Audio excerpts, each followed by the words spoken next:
In Narnia, magic shaped the land, but memory shaped the soul.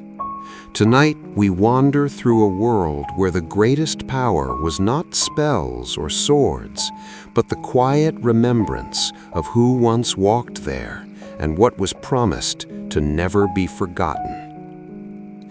Before there were crowns in Cair Paravel, before lantern light ever touched snow, before beasts spoke with borrowed voices, Narnia existed as a memory before it existed as a land.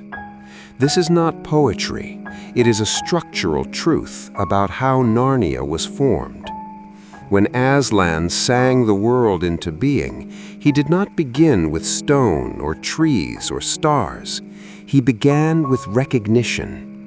Each thing was called into existence not only by sound, but by being known. Mountains rose because their place was remembered before their shape was fixed. Rivers flowed because their paths were already held in intention. The land did not awaken blindly, it awakened into awareness. This is the first system that governs Narnia, though it is rarely named. Existence in Narnia is sustained by remembrance. Magic dazzles the eye, but memory anchors reality. In the earliest age, Narnia did not rely on spells or laws. There were no written rules. Instead, there was continuity. Every tree knew why it stood where it stood. Every star understood its relation to the others. The talking beasts did not learn speech, they remembered it, as though language had always belonged to them and was merely returned. This is why Aslan's creation was stable, without governance. Memory replaced authority. But memory, unlike magic, is fragile. As Narnia grew, its first inhabitants were given a strange freedom. They were not commanded to worship Aslan constantly, nor were they bound by visible enforcement. Instead, they were entrusted with keeping alive what they had been given. Their task was simple in form, but immense in consequence. Do not forget who you are or why you were made. This is where the first divergence began. Some creatures held memory naturally. The trees, the rivers, the stars, these endured because their roles were fixed and cyclical. Others, particularly gifted with choice, required effort. Choice introduces distance. Distance erodes memory. Among the earliest talking beasts, there were already differences in how remembrance was treated. Some retold the stories of creation, not as worship, but as orientation. They spoke of Aslan not to glorify him, but to remember the shape of the world. Others grew curious about novelty. They learned new songs. They experimented with tools. They asked what could be changed. Change itself was not forbidden. Forgetting was. The earliest conflicts in Narnia were not wars, they were disagreements about remembrance. This is why Jadis, long before she ruled, was already dangerous to Narnia. Not because of her magic, but because of her relationship to memory. She did not merely seek power, she severed continuity. In her own dying world of Charn, she destroyed not just cities, but lineages. She ended history so that nothing could call her to account. When she arrived in Narnia, she brought with her a form of power entirely alien to Aslan's design, rule without remembrance. Her magic worked precisely because it did not belong. The White Witch's winter was not sustained by spells alone. It endured because memory was suppressed. Songs faded, stories became dangerous. Creatures who remembered the old days were silenced or turned to stone. The land itself grew rigid because rigidity does not require memory, only control. This reveals the second governing system of Narnia. When memory is interrupted, magic becomes brittle and cruel. Under Jadis, magic still functioned, but it no longer healed. It froze, it punished, it repeated without growth. Her winter did not age because it could not remember spring. When Aslan returned, his power did not manifest first as battle. It appeared as recognition. Creatures remembered their names, statues remembered movement, trees remembered how to sway. The thaw was not caused by heat, but by restored continuity. This is why the stone table broke. The table was older than written law, older even than the witch's reign.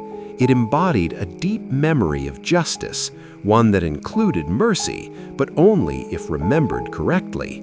Jadis knew the law, but misunderstood the memory behind it. She believed justice was transactional. Aslan revealed it was relational. The crack in the table was not destruction, it was correction. This introduces the third system of Narnia. True power emerges when forgotten meanings are restored, not when new forces are introduced. After the witch's fall, Narnia entered what many call its golden age. But even then, memory required maintenance. The Pevensies ruled well, not because they were powerful, but because they remembered being guests. They ruled with humility because they never forgot that Narnia was not theirs by origin. When they left, something subtle occurred. Narnia continued, but its memory weakened. Centuries passed, stories blurred. Aslan became distant, not absent, distant. This was not abandonment, it was drift. The land still existed, but it relied increasingly on symbols instead of understanding. Ritual replaced recognition. Faith became form. This is when forgetting becomes most dangerous, not in darkness, but in familiarity. Later visitors from our world did not enter Narnia because of magic wardrobes or rings alone. They entered because Narnia remembered them. The land itself reached outward, seeking continuity. Each child was not chosen for greatness, but for receptivity. They listened, they believed, they remembered quickly. Yet even this was not permanent. By the time of Narnia's final days, the greatest tragedy was not invasion or destruction, it was confusion. Creatures no longer knew which Aslan to trust. Stories contradicted each other. Memory fractured into factions. False Aslans thrive where memory weakens.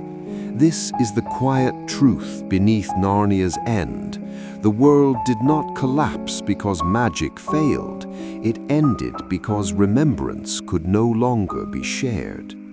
When the final door closed and the true Narnia was revealed, it was not a replacement, it was a restoration, a place where memory could no longer decay because it was held perfectly.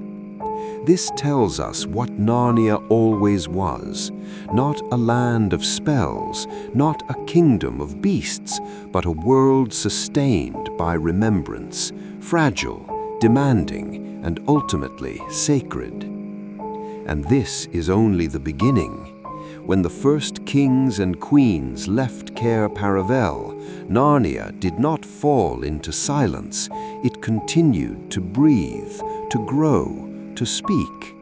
Yet something essential changed. The land remembered them, but they were no longer present to remember the land. This absence introduced a strain Narnia had never carried before. Memory, once shared openly between ruler and realm, now became uneven. Some creatures retained it deeply, others treated it as legend. And legends, when not renewed, harden into decoration rather than guidance. The most faithful keepers of memory were not kings, councils, or priests. They were the long-lived, the dryads, the river gods, the stars. These beings were not powerful because they could command magic. They were powerful because they could not forget. Their lives were structured around cycles rather than progress. A river does not innovate, it returns. A star does not reinterpret its role, it fulfills it again and again. These beings carried Narnia's earliest truths simply by continuing to exist. This created the fourth system of Narnia. Memory is preserved most reliably by those least tempted to reshape it. Mortals, even talking beasts, faced a different burden. They learned, taught, ruled, and died. Each generation inherited fragments rather than wholes. Songs lost verses, names lost meaning. Over time, memory required effort rather than presence. To address this, early Narnia developed something rarely acknowledged: informal custodianship. There were no temples devoted solely to Aslan, no centralized scripture. Instead, memory was embedded in daily life. Stories were told at meals. Histories were sung while traveling. Children learned why the trees stood where they did, not as myth, but as orientation. This was deliberate. Memory kept alive through habit resists corruption better than memory locked in authority. But habit weakens when fear enters.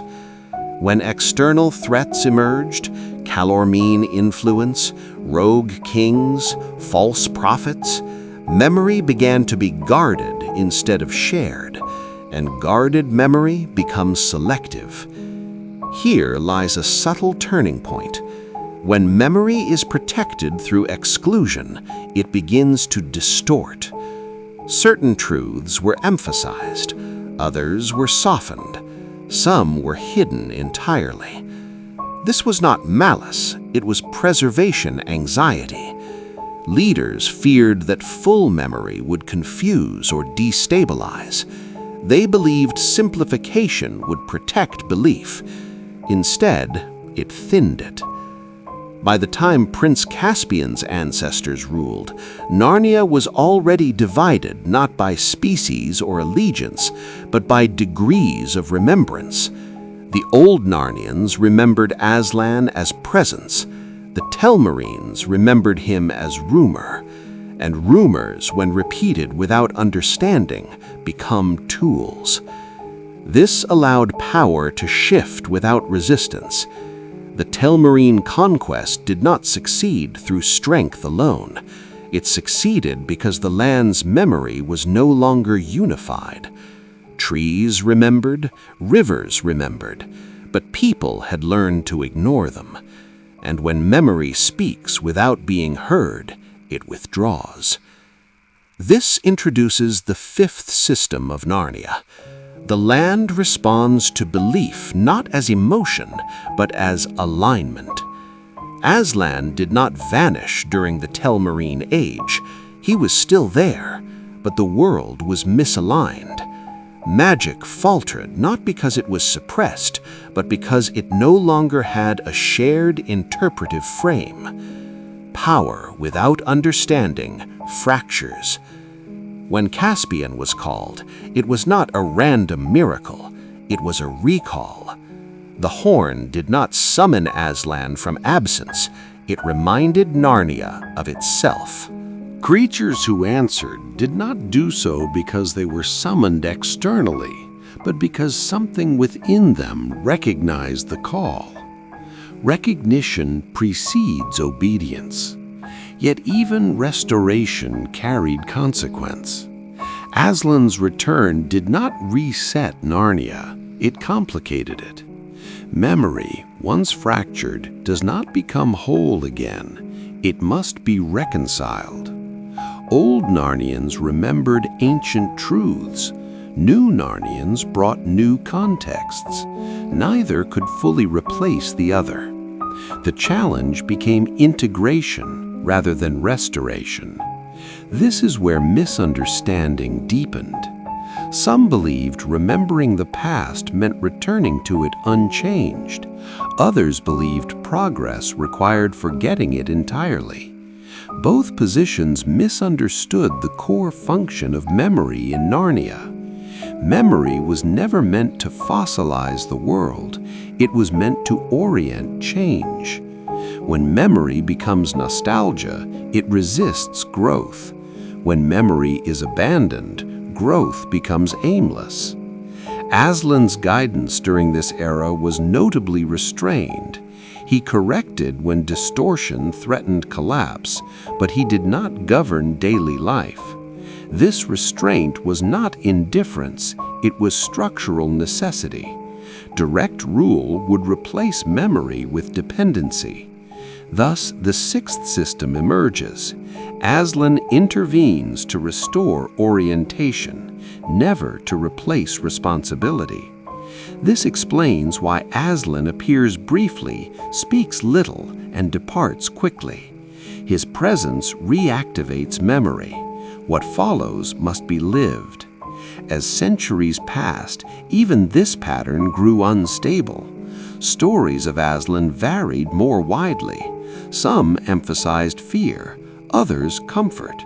Some reduced him to symbol, others elevated him to abstraction. Each version carried partial truth and dangerous incompleteness. False Aslans do not require lies, they require fragments. By the final age, the greatest crisis was not disbelief, it was misbelief. Competing memories clashed, each claiming legitimacy. Faith became weaponized. Confusion spread not because truth vanished, but because it multiplied without coherence. This is the deepest tragedy Narnia faced. A world built on remembrance must share memory to survive. When memory fragments beyond reconciliation, the structure cannot hold. Yet even then, Narnia did not end in despair. Because memory, when it fails in the temporal world, is not erased, it is fulfilled elsewhere. The true Narnia was not a reward, it was a continuity preserved beyond decay, a place where memory no longer needed protection because forgetting was impossible. And still, something was learned. For those who listened carefully, the lesson was never about magic. It was about responsibility. Memory does not disappear on its own. It must be replaced. By the time Narnia entered its final centuries, forgetting was no longer accidental. It had become strategic. Those who remembered less were easier to guide. Those who remembered selectively were easier to convince. And those who remembered too much were increasingly treated as threats. This is where forgetting ceased to be weakness and became policy. In earlier ages, memory faded through neglect. Now it was redirected. Songs were altered to remove their origins. Stories were retold without context. Names remained, but their meanings were softened until they no longer carried obligation. This was not done violently. Violence provokes remembrance. Instead, forgetting was made comfortable. This introduces a critical system that governs Narnia's decline. Memory can be neutralized, not by erasure, but by domestication. A dangerous truth, once made familiar, loses its edge. Aslan's name continued to be spoken, but increasingly without expectation. He became moral language rather than living presence. Invoking him no longer demanded alignment.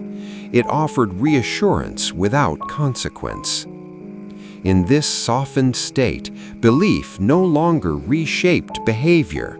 It became ornamental. This shift allowed a new kind of authority to rise.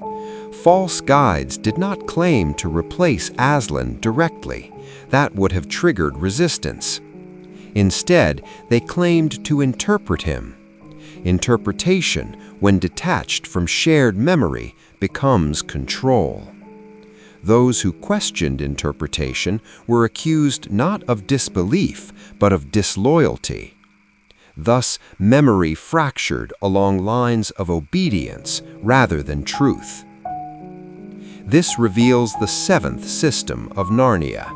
When memory is mediated through power, it becomes a tool rather than a compass. The ape, who later proclaimed a false Aslan, did not invent deception. He inherited it. He simply understood something others had practiced quietly. If memory can be controlled, reality will follow. The tragedy was not that creatures believed him, it was that they had been trained to accept second-hand remembrance. By this point, the long-lived had largely withdrawn. Trees no longer spoke openly. River gods receded. Stars shone, but were no longer addressed. This withdrawal is often misunderstood as abandonment. In truth, it was non-cooperation. Memory cannot survive where it is consistently ignored. Presence without recognition becomes exposure. So the land turned inward. Magic grew unpredictable, not stronger, less coherent. Without shared memory to guide it, power responded unevenly. Some miracles occurred suddenly and destructively. Others failed entirely. This randomness was interpreted as proof that Aslan's order was fading. In reality, it was proof that alignment had collapsed. This teaches another system, often overlooked. Magic in Narnia does not obey intention alone. It obeys remembered purpose. Spells cast without memory of why magic exists produce distortion. They function mechanically, but not harmoniously. This is why later magic appears harsher, less healing, more abrupt. It is magic stripped of its narrative. Narrative in Narnia is not entertainment, it is structure. As false Aslans spread, true memory became dangerous. Those who remembered too clearly could not participate in the illusion. They asked inconvenient questions. They noticed contradictions. Their presence destabilized control. Thus, memory was recast as arrogance. Rememberers were accused of clinging to the past. This accusation is always a sign of impending collapse. Because memory in Narnia is not about the past, it is about orientation. When the final deception took hold, something remarkable happened. The land itself ceased to resist, not because it accepted the lie, but because resistance without recognition is futile. A world cannot save itself if its inhabitants no longer understand what it is. This brings us to the eighth system. Narnia cannot be destroyed by enemies, it can only be relinquished by its people. The door to the true Narnia did not open as an escape, it opened as a consequence. The temporal world had reached the limit of repair. Memory could no longer be restored because no shared ground remained to receive it. Yet even here, Aslan did not intervene to preserve the old form. This restraint is often mistaken for severity, but it follows a deeper law. Preservation without recognition produces hollow survival. A Narnia that continues without memory would not be Narnia at all. Thus, the end was allowed, not as punishment, but as mercy. The true Narnia was revealed not to replace the old, but to complete it. Everything that had been remembered imperfectly was now held without distortion. Every story regained its full shape. Every name recovered its meaning. Memory no longer required defense because forgetting was no longer possible. But this does not mean the earlier Narnia failed. It means it fulfilled its purpose. The temporal Narnia existed to teach creatures how to remember under pressure. Some learned, some did not. The lesson was not graded, it was lived. And this brings us to the final, quiet truth that echoes beneath all of Narnia's history. Magic can create worlds. Power can rule them, but only memory can make them real. Narnia did not summon children from our world by accident, nor did it choose them for innocence alone. By the time the worlds began to touch repeatedly, Narnia had reached a structural limit. Its inhabitants carried memory either too rigidly or too selectively. Some clung to the past until it became immovable. Others reshaped it until it lost coherence. What Narnia required was not greater power nor purer belief, but unburdened recognition. This is where the children enter the design. Children from our world arrived without inherited Narnian memory. They had no stake in old disputes, no loyalty to fractured traditions, no fear of contradicting corrupted narratives. They encountered Narnia as something new, yet strangely familiar. This balance, unfamiliarity without cynicism, made them uniquely capable of restoring alignment. This reveals the ninth governing system of Narnia. Those without inherited memory can sometimes recognize truth more clearly than those who guard it. Recognition does not require expertise, it requires openness. When Lucy first encountered Aslan, she did not analyze him, she knew him.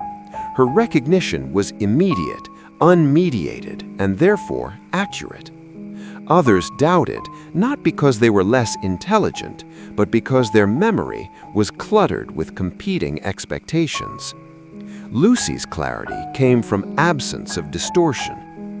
This pattern repeats throughout Narnian history. Children arrive at moments when memory has become either contested or fatigued. They do not bring solutions, they bring orientation. Their presence realigns the world by reminding it of its own internal consistency.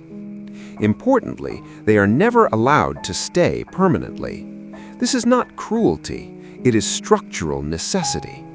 If the children remained, they would accumulate Narnian memory and lose the very quality that made them effective. They would become participants in distortion rather than correctives. Thus, Narnia releases them while recognition is still intact. This introduces the 10th system. Corrective agents must remain temporary to remain effective. The Pevensies ruled wisely precisely because they remembered being outsiders. Once they forgot, once Narnia became fully theirs, their effectiveness would have diminished. Their departure preserved the corrective function of their reign. Yet the children were not passive tools. They carried something back with them. Each child who returned to our world carried a fragment of Narnian memory that could not be erased. This memory did not manifest as belief or doctrine. It appeared as orientation toward meaning. Courage felt heavier, choices carried weight, Sacrifice was no longer abstract. This suggests that Narnia's influence was never one-directional. Our world, too, was being altered. This brings us to a rarely discussed truth. Narnia functioned as a training ground for remembrance beyond itself. Its purpose was not merely to exist, but to teach remembering under constraint. Children learned to recognize truth when surrounded by doubt. They learned to trust orientation over consensus. These lessons endured even when memory of the land faded. This is why adults cannot return to Narnia, not because they are unworthy, but because the lesson has already been delivered. Return would transform memory into nostalgia, and nostalgia weakens recognition. The adults remember Narnia as experience rather than orientation. That memory is sufficient. Further exposure would not deepen understanding, it would dilute it. Thus, the door closes. Another system emerges here. Memory has a saturation point beyond which it loses function. Too little memory produces ignorance. Too much produces distortion. Narnia carefully balances this threshold. By the final age, however, even this mechanism falters.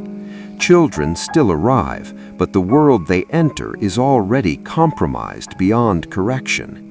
Recognition meets resistance not from ignorance, but from organized distortion. The children see clearly, but clarity alone cannot heal a system that refuses alignment. Their role shifts. They are no longer restorers. They become witnesses. Witnessing is not passive, it is preservation. When a world cannot be saved, it must at least be remembered accurately. The children carry the true memory of Narnia into the true Narnia. They ensure continuity beyond collapse. This reveals the 11th system.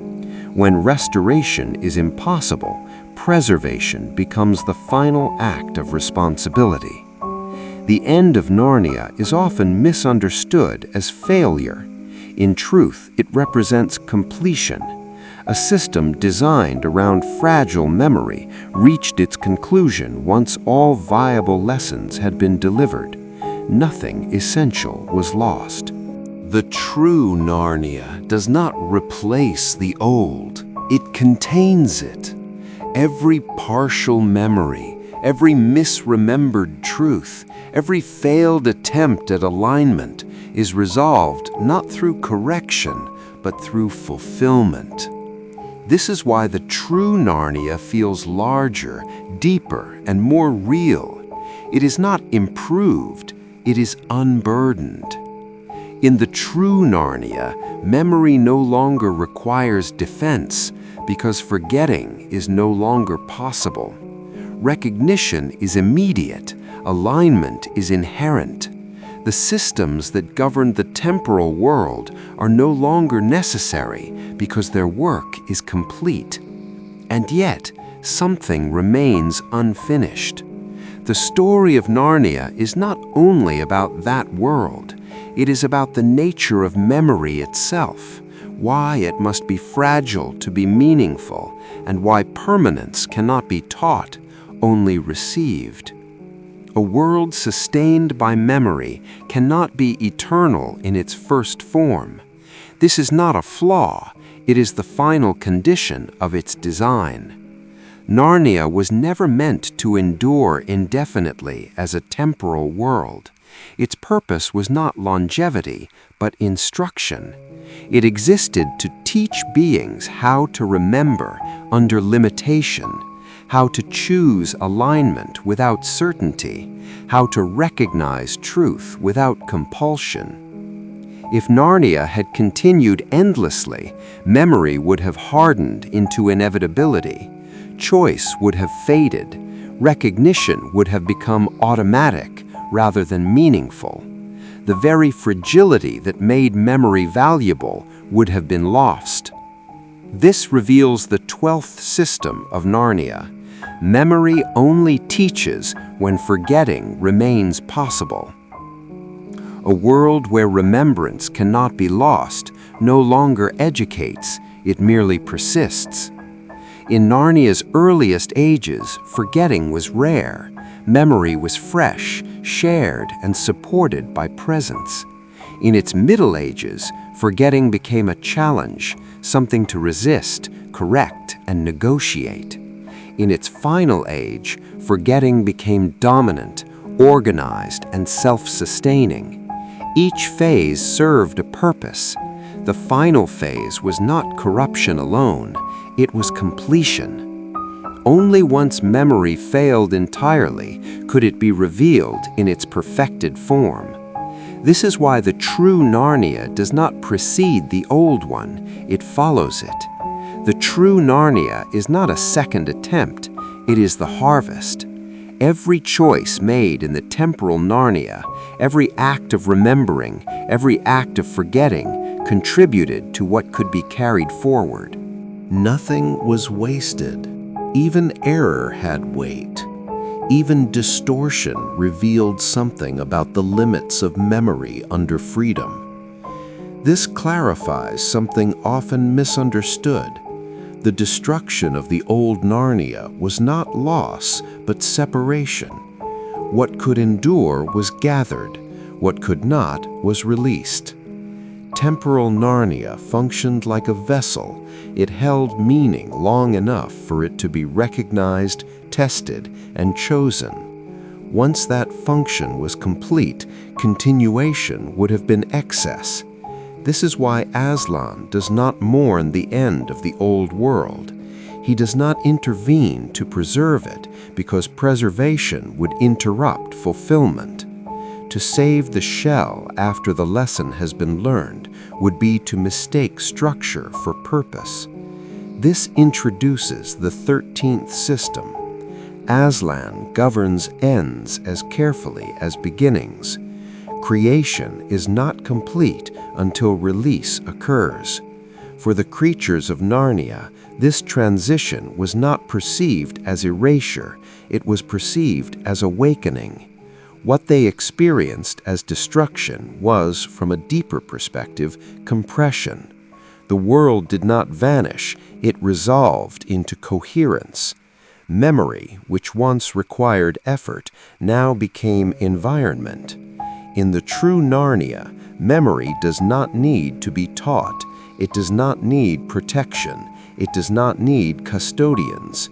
It is not fragile because it is no longer instructional. It has become foundational. This distinction matters. The true Narnia is not better because it contains more magic. It is better because it no longer requires systems designed to resist decay. Those systems did their work and were set aside. This reframes the entire narrative arc. The old Narnia was not a failed world that required correction. It was a successful world that reached its conclusion. Its apparent instability was intentional. Its vulnerability was the condition that allowed meaning to emerge.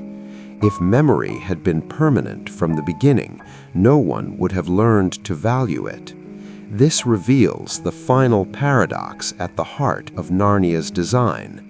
Memory must be temporary to be chosen, but once chosen fully, it no longer needs time. This is why the children, upon entering the true Narnia, do not feel nostalgia. They feel recognition without longing. Nothing is missing because nothing is unfinished. Memory no longer points backward. It exists in fullness. Yet the lesson does not remain confined to Narnia. The children, now fully awake, carry understanding rather than recollection. They do not remember stories, they remember how to recognize truth when it appears. That capacity is transferable. It is not bound to worlds. This confirms what Narnia always was, a threshold, not a destination. Its end does not close a story, it completes a function. And this is why Narnia continues to resonate even outside its own narrative. Readers, listeners, and thinkers recognize something familiar, not because they remember the land, but because they recognize the pattern. A world where meaning depends on remembrance. A world where forgetting is dangerous but necessary. A world where permanence is earned, not granted. Long before Narnia learned to call itself a land of talking beasts and visible wonders, it existed as something quieter and far more fragile, a remembered place. When Aslan sang the world into being, creation did not settle all at once. The stars arrived before the soil understood weight. The hills lifted themselves before they knew why they should remain standing. Even the creatures who rose from the grass stood blinking, uncertain whether they were meant to stay. What held them there was not magic in the way later ages would describe it. It was recognition. In the earliest hours of Narnia, existence depended on memory, specifically the memory of being called. The world did not persist because it was enchanted, but because it was remembered into coherence. Every creature carried within it a quiet awareness of the song that had named it. As long as that awareness remained intact, the world held its shape. This is why the earliest Narnians did not record laws, build monuments, or crown kings immediately. They did not yet understand time as a threat. Forgetting had not entered the world. But memory, unlike stone or spellwork, requires care. The first system to form in Narnia was not governance or magic, but preservation. Trees learned to pass their age through rings that spoke silently to one another beneath the soil. Rivers remembered their courses even when drought reduced them to threads. Animals taught their young not merely how to hunt or hide, but how to recall, how to feel the rightness of the world as it had been sung. This was not nostalgia, it was structural. Narnia's reality was layered. At its foundation lay the song. Above it rested living memory. Only later would visible magic form as a tool to protect what memory could no longer hold alone. This explains a puzzle that later scholars would struggle to answer. Why magic in Narnia weakened when belief faltered, even when spells were properly spoken. Magic was never the source. It was reinforcement. The earliest threat to Narnia did not arrive as an invading army or a dark enchantment. It arrived as silence. There came a season, brief but formative, when the world stopped speaking back to itself. Creatures still moved, trees still grew, but the subtle exchange of recognition began to thin. Some animals no longer recalled the song clearly. A few rivers forgot why they flowed east instead of west. These changes were small, almost unnoticeable, yet they introduced the first fractures into the world's continuity. Aslan did not intervene immediately. This restraint was not absence, it was law. The creator of Narnia could not simply correct forgetting without consequence. To overwrite memory entirely would have been to reduce the world to an artifact, perfect but lifeless. Memory in Narnia had to be held by those who lived within it, or it would lose meaning. Instead, Aslan established a boundary that would define Narnian history. Memory would persist through witnesses. This was the origin of talking beasts. Speech in Narnia was not a gift of intelligence alone, it was an obligation. To speak was to testify, to carry the story of the world forward in sound, rhythm, and shared understanding. Animals who spoke were not merely elevated, they were entrusted. Here we see the first hierarchy of power in Narnia, one that predates crowns and councils. Those who remembered deeply held authority. Those who forgot gradually lost voice and eventually form. It is no accident that later ages would see creatures lose speech when they were corrupted or diminished. Silence was not punishment, it was erosion. The dwarfs, often misunderstood as stubborn or skeptical, were among the earliest memory keepers. Their resistance to enchantment was not born from disbelief, but from an inwardly anchored remembrance that did not rely on surface wonders. When dwarfs later refused to see, even when salvation stood before them, they were not blind, they were closed, protecting memory so tightly that it could no longer be shared. This is the danger of memory as power. It can preserve, but it can also imprison. As Narnia aged, memory began to require structures. Oral tradition alone could no longer withstand time. Thus emerged the first chroniclers, not scribes with ink, but beings whose lives were shaped around recollection. The stars themselves became archives, each pattern a mnemonic for events below. This is why celestial movement in Narnia often coincided with turning points on the ground. The sky was not predicting the future. It was remembering the past loudly enough to be heard.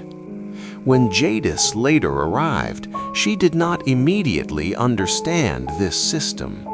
Her magic was precise, forceful, and destructive, yet it struggled to reshape Narnia fully. The land resisted not because of Aslan's presence alone, but because its memory had not yet been broken. Winter could cover fields, it could silence rivers, but it could not erase why spring belonged there. This distinction matters. Jadis's greatest error was assuming that power lay in control. In Narnia, power lay in continuity. What had been remembered long enough resisted sudden rewriting.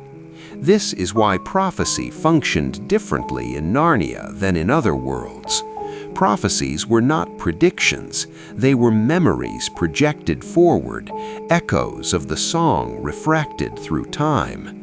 When characters fulfilled prophecies, they were not choosing destiny so much as remembering themselves into alignment. The children from our world succeeded in Narnia not because they wielded magic, but because they carried unbroken memory. They remembered sunlight without enchantment. They remembered seasons without spellcraft. They remembered a world where things endured without needing explanation. Their presence stabilized Narnia's fragile continuity. Even betrayal operated through memory. Edmund's fall was not caused by temptation alone, but by selective forgetting. He forgot the warmth of shared meals, forgot the trust of siblings, forgot the cost of obedience to a power that demanded erasure of others' stories. Redemption, when it came, arrived not as punishment or absolution, but as restoration of memory, painful, complete, and irreversible. By the end of Narnia's early age, the world had learned something sobering. Memory could not remain passive, it required guardianship. Thus began the long transition from a world sustained by shared remembrance to one increasingly reliant on symbols, rituals, and eventually institutions. Kings would rise, laws would be written, magic would be studied rather than lived. But beneath it all, the oldest truth remained unchanged. Narnia endured not because it was enchanted, but because it was remembered, carefully, imperfectly, and at great cost. And in the chapters that follow, we will see what happens when that memory begins to fracture, not from invasion, but from neglect. when remembrance becomes tradition. When tradition becomes habit, and when habit forgets why it exists at all. The moment memory requires protection, it begins to change. In the generations following Narnia's first stabilization, remembrance no longer moved freely through instinct alone. The world had grown denser, lives stretched longer, histories deeper, and with that depth came distortion. Stories repeated with small alterations, meanings softened. What had once been felt directly now had to be taught. This was the quiet beginning of Narnia's second age, not marked by catastrophe, but by organization. The earliest councils were not formed to govern land or settle disputes. They existed to agree on what must never be forgotten. Elders gathered not as rulers, but as calibrators of memory. They debated phrasing, emphasis, and sequence, knowing that even slight rearrangements could alter understanding across centuries.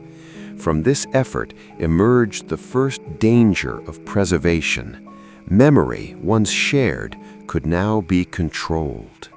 This was not tyranny, but necessity sliding toward rigidity. One system quietly took root during this era: the codified remembering. Certain truths were declared foundational. They were repeated precisely, taught formally, and protected from reinterpretation. Over time, these truths gained authority not because they were questioned and reaffirmed, but because they were insulated. Here, Narnia crossed an invisible threshold. Before, memory lived inside creatures. Now it lived partially outside them, in songs that must not be altered, stories that must not be challenged, roles that must not be re-examined.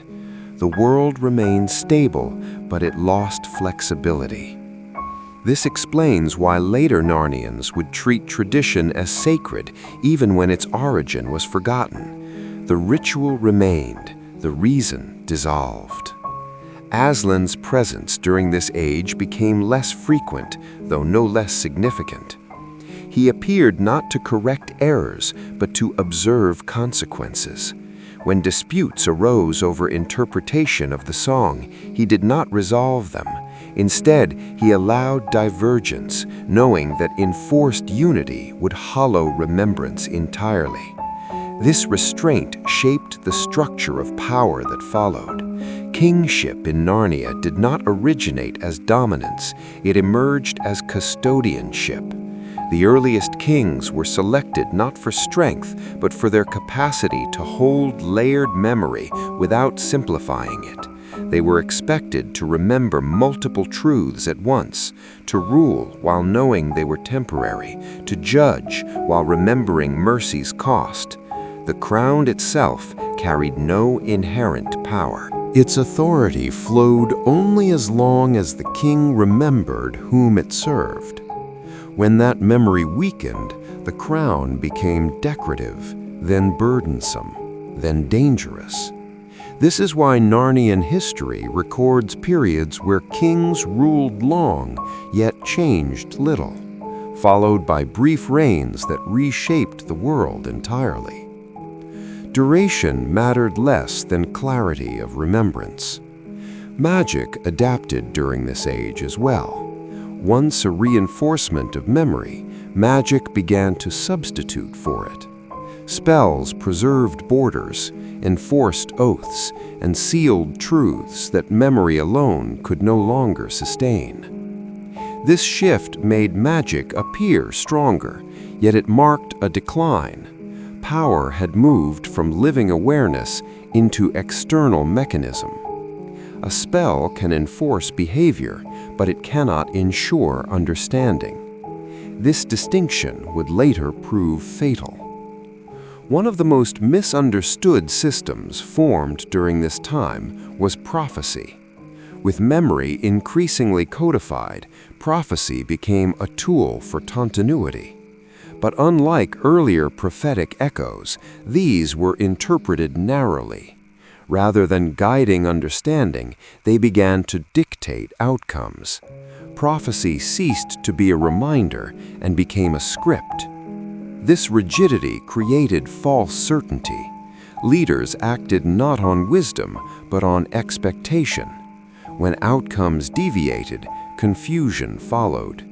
The future, once fluid yet familiar, became brittle.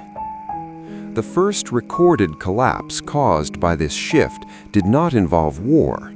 It involved refusal. A minor lord, whose name history barely retains, rejected a long-standing custom regarding forest stewardship.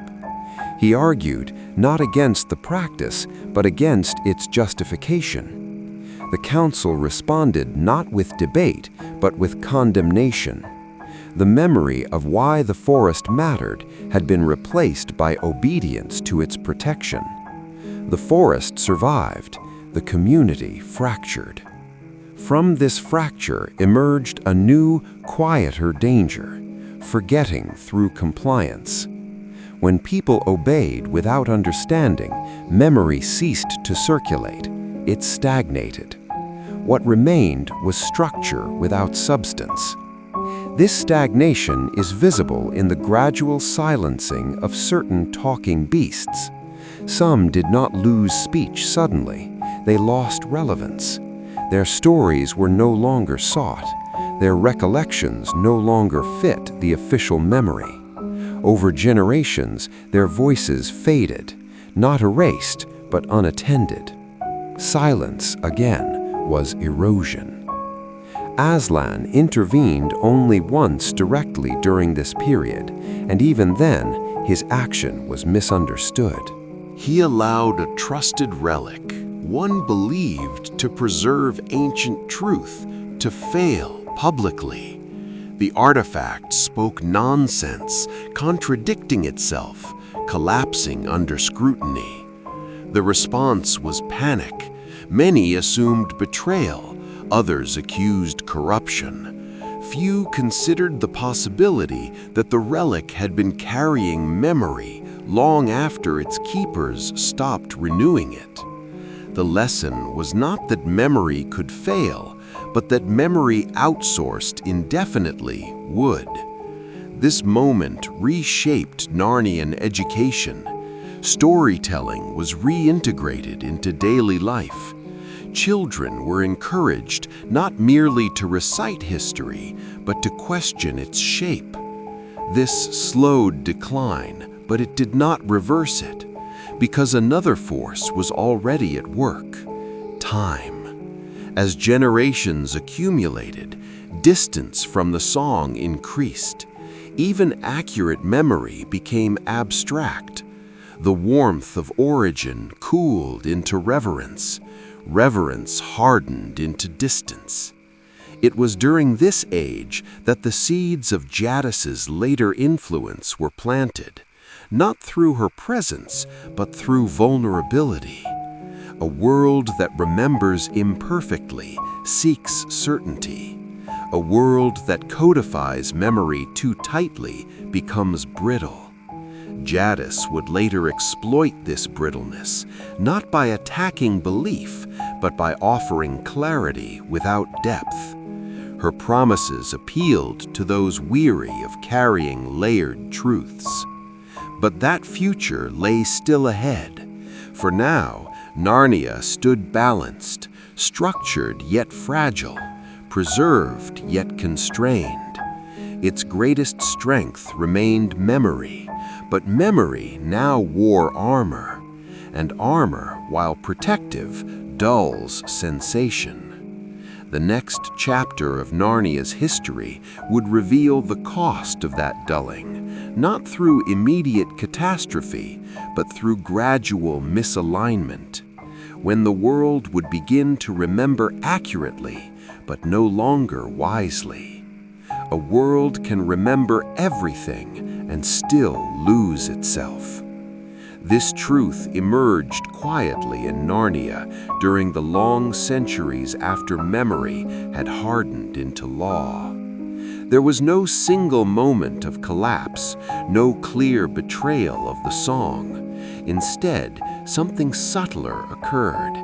The world continued to recall events accurately, recite histories precisely, and preserve customs faithfully. Yet meaning began to slip between those preserved details. Narnia entered an age of correct memory and weakened understanding. This distinction reshaped everything. The chronicles of this period are unusually meticulous. Dates are exact. Lineages are preserved without gaps. Battles are recorded with careful attention to sequence and outcome. Yet when later scholars examined these records, they noticed an absence not of facts, but of reasoning. Events were remembered, but not explained. Decisions were documented, but not questioned. This was the first age in which Narnia knew what had happened, but increasingly forgot why. The cause lay in the success of preservation itself. Memory systems had worked too well. As tradition became reliable, the burden of reflection diminished. People trusted inherited knowledge without re-engaging with it. Remembering became an act of retrieval, not participation. Stories were no longer lived into, they were stored. This shift altered the internal balance of power. Authority moved away from those who remembered deeply and toward those who remembered extensively. The most valued figures were no longer witnesses or interpreters, but archivists. They guarded records, maintained consistency, and ensured that nothing was lost. But they rarely asked whether what was preserved still aligned with the living world. This produced a new hierarchy, accuracy over wisdom. One of the most significant systems affected by this change was judgment. Early Narnian justice relied on contextual memory, understanding circumstances, relationships, and intention. During this age, judgment became increasingly procedural. Past rulings were cited, precedents accumulated, decisions grew uniform but less responsive. This did not immediately feel unjust. In fact, it felt fairer. But fairness without understanding hardens quickly. A notable example survives in the tale of a border settlement along the northern woods. A dispute arose between talking beasts and humans over land usage. The records show that the law was applied correctly, boundaries were respected, compensation was paid, no rule was broken. Yet the forest suffered lasting damage. Earlier generations would have noticed the imbalance immediately, not because rules were violated, but because the memory of the forest's role in Narnia's ecological rhythm would have guided judgment. In this case, that deeper memory was absent. The law remembered the boundary, it forgot the forest's function. This reveals another truth about Narnian systems. Memory divorced from relationship loses predictive power. It can describe the past, but it cannot guide the future. Magic, too, reflected this change. Spells during this age became increasingly specialized. Rather than broad enchantments tied to living memory, magic fractured into narrow applications. Charms solved specific problems. Wards addressed precise threats. Enchantments were efficient, reliable, and disconnected from the whole. This fragmentation made magic safer, but also weaker. Earlier magic shaped outcomes by reinforcing meaning. Now it merely enforced conditions. A ward could protect a city, but not teach its people vigilance. A charm could restore crops, but not restore respect for the land. Magic had become a tool rather than a dialogue. Aslan's absence during this period became more noticeable, not because he had withdrawn entirely, but because the world no longer recognized the kind of presence he represented. His interventions were subtle, moments of disruption, unexpected meetings, quiet reversals, but they were often misinterpreted as coincidence. This misinterpretation marked a profound shift. When a world stops recognizing guidance that does not announce itself, it begins to mistake silence for abandonment. It was during this age that the concept of inevitability took root in Narnia. History was no longer seen as a living conversation between memory and choice. It became a sequence of outcomes unfolding according to established patterns. People spoke of the way things always go with increasing confidence. This confidence was dangerous. Belief in inevitability reduces responsibility. If outcomes are expected, decisions feel smaller. Memory becomes a justification rather than a warning. We see this clearly in the handling of prophecy during this time. Prophecies were treated not as reminders of alignment, but as guarantees. Leaders acted under the assumption that certain results would occur regardless of their choices. When outcomes did arrive, they credited destiny. When they failed, they blamed misinterpretation. The possibility that prophecy required participation, not obedience, was largely forgotten. This misunderstanding weakened Narnia's resilience. When Jadis later imposed winter, the land remembered spring precisely. It could recount centuries of thaw and renewal. Yet that memory did not immediately translate into resistance. People waited for inevitability to correct itself. Winter had always ended before. This waiting nearly destroyed the world. Another subtle loss during this age was the decline of intergenerational transmission. Children learned history through instruction rather than immersion. They knew names, dates, and outcomes, but not emotional weight. Suffering became abstract. Sacrifice became symbolic. When memory loses emotional texture, it stops shaping behavior. Aslan's design had never intended memory to function as information alone. It was meant to carry responsibility. To remember was to accept obligation, to act differently because of what one knew. By the end of this age, Narnia still remembered nearly everything. Its libraries were full, its songs unchanged, its laws consistent. Yet something essential had faded. The world could recall its origins, but no longer felt anchored to them. It honored the song, but no longer listened for echoes. It preserved memory, but no longer renewed it.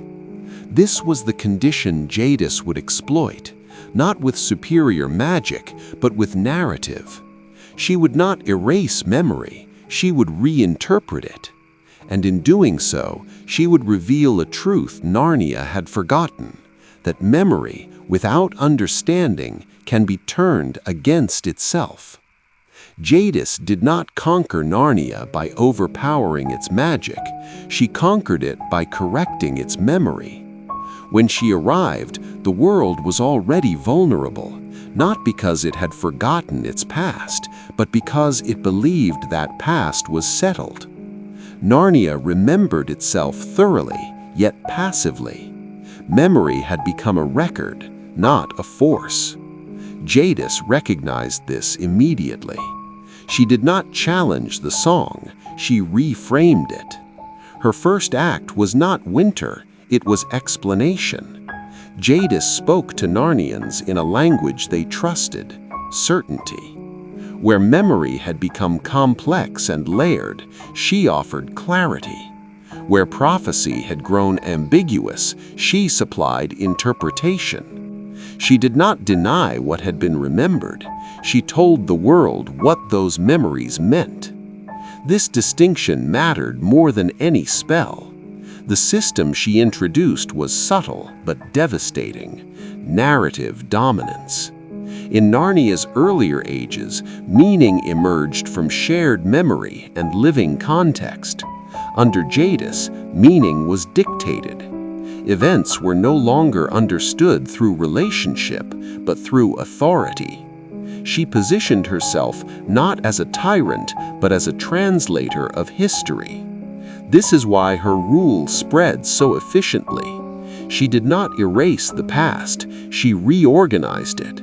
Sacrifice became foolishness, mercy became weakness, balance became stagnation. Strength, she argued, was the natural correction to a world that had lingered too long in hesitation.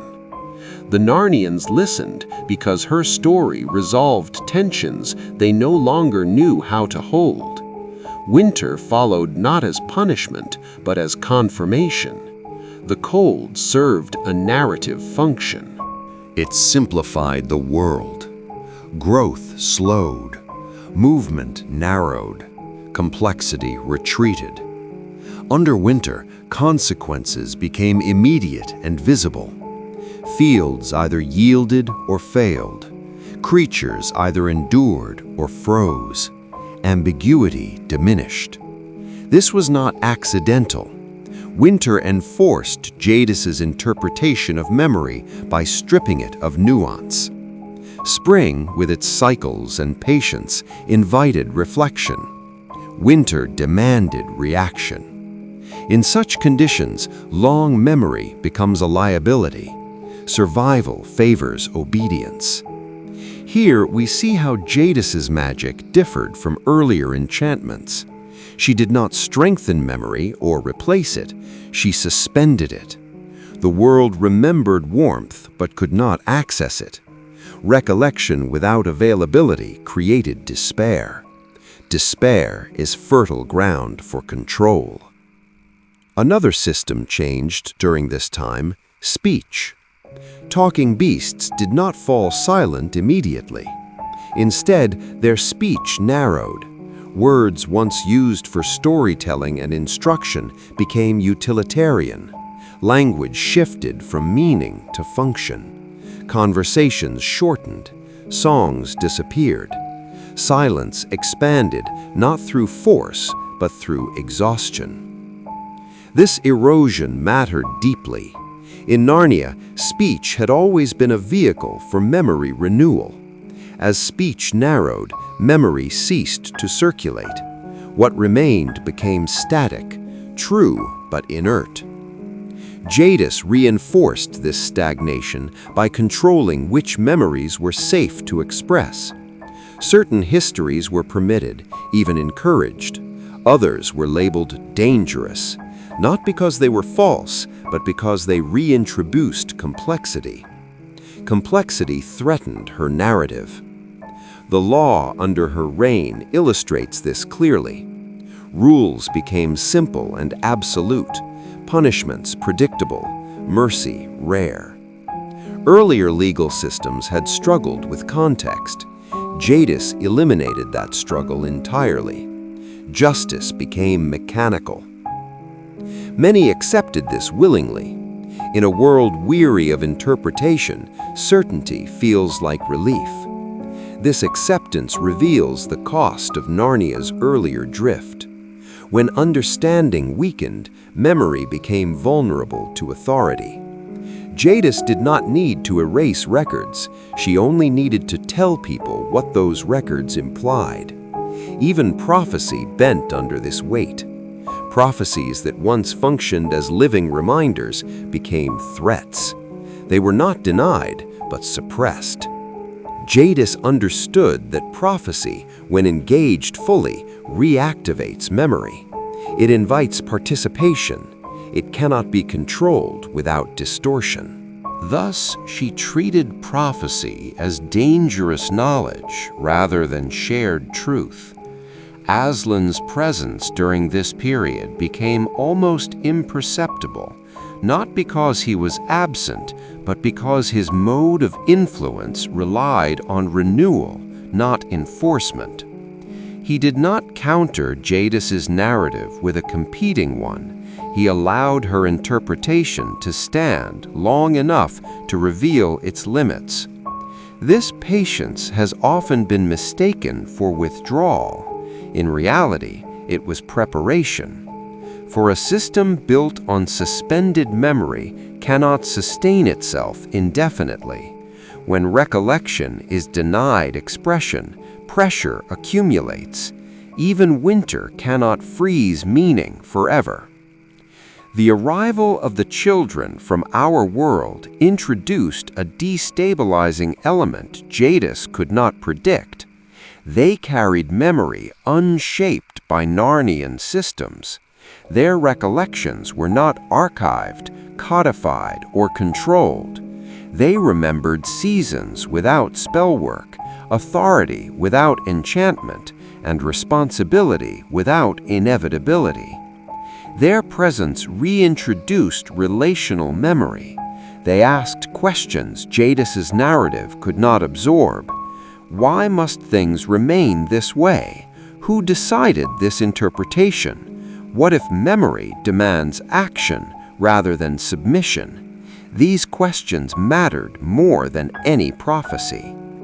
When Edmund betrayed his siblings, Jadis believed she had proven her story correct. Weakness seeks power. Betrayal is inevitable. Memory is irrelevant. But she misunderstood the nature of memory's return. Edmund's redemption did not occur because he remembered rules or outcomes. It occurred because memory regained emotional weight. He felt the cost of his forgetting. He did not merely recall kindness, he experienced its absence. This experience could not be controlled. Here, the first fracture appeared in Jadis's system. Her narrative could explain betrayal. It could not contain remorse. Winter began to lose coherence, not immediately, not visibly, but meaning started to thaw before ice did. Conversations lengthened, stories resurfaced, songs were hummed quietly, imperfectly, but persistently. This is how memory returns in Narnia, not as revelation, but as circulation. Jadis's greatest weakness was not her cruelty, but her certainty. She believed memory could be managed indefinitely once subdued. She underestimated its tendency to reassert itself through relationship rather than record. By the time spring approached, the world had not forgotten winter, but it had remembered why winter could not last.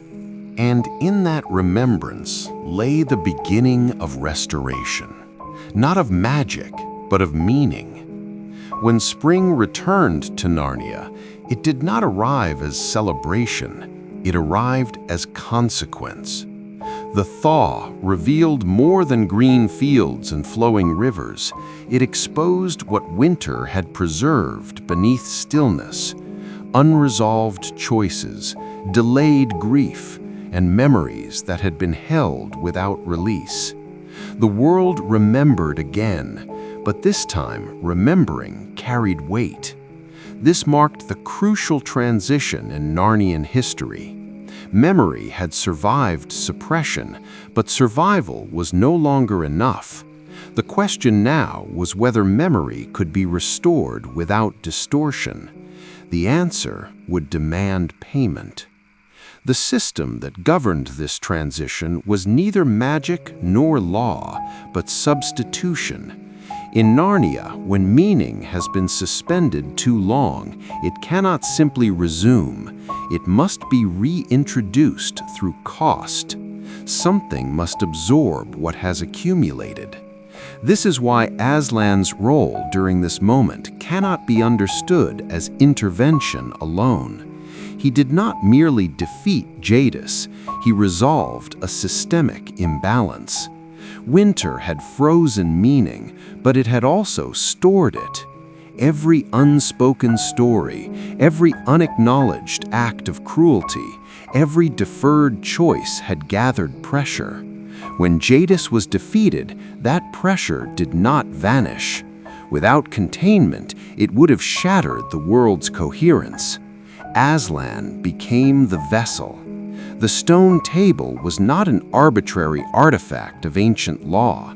It represented an older mechanism, the transfer of accumulated consequence.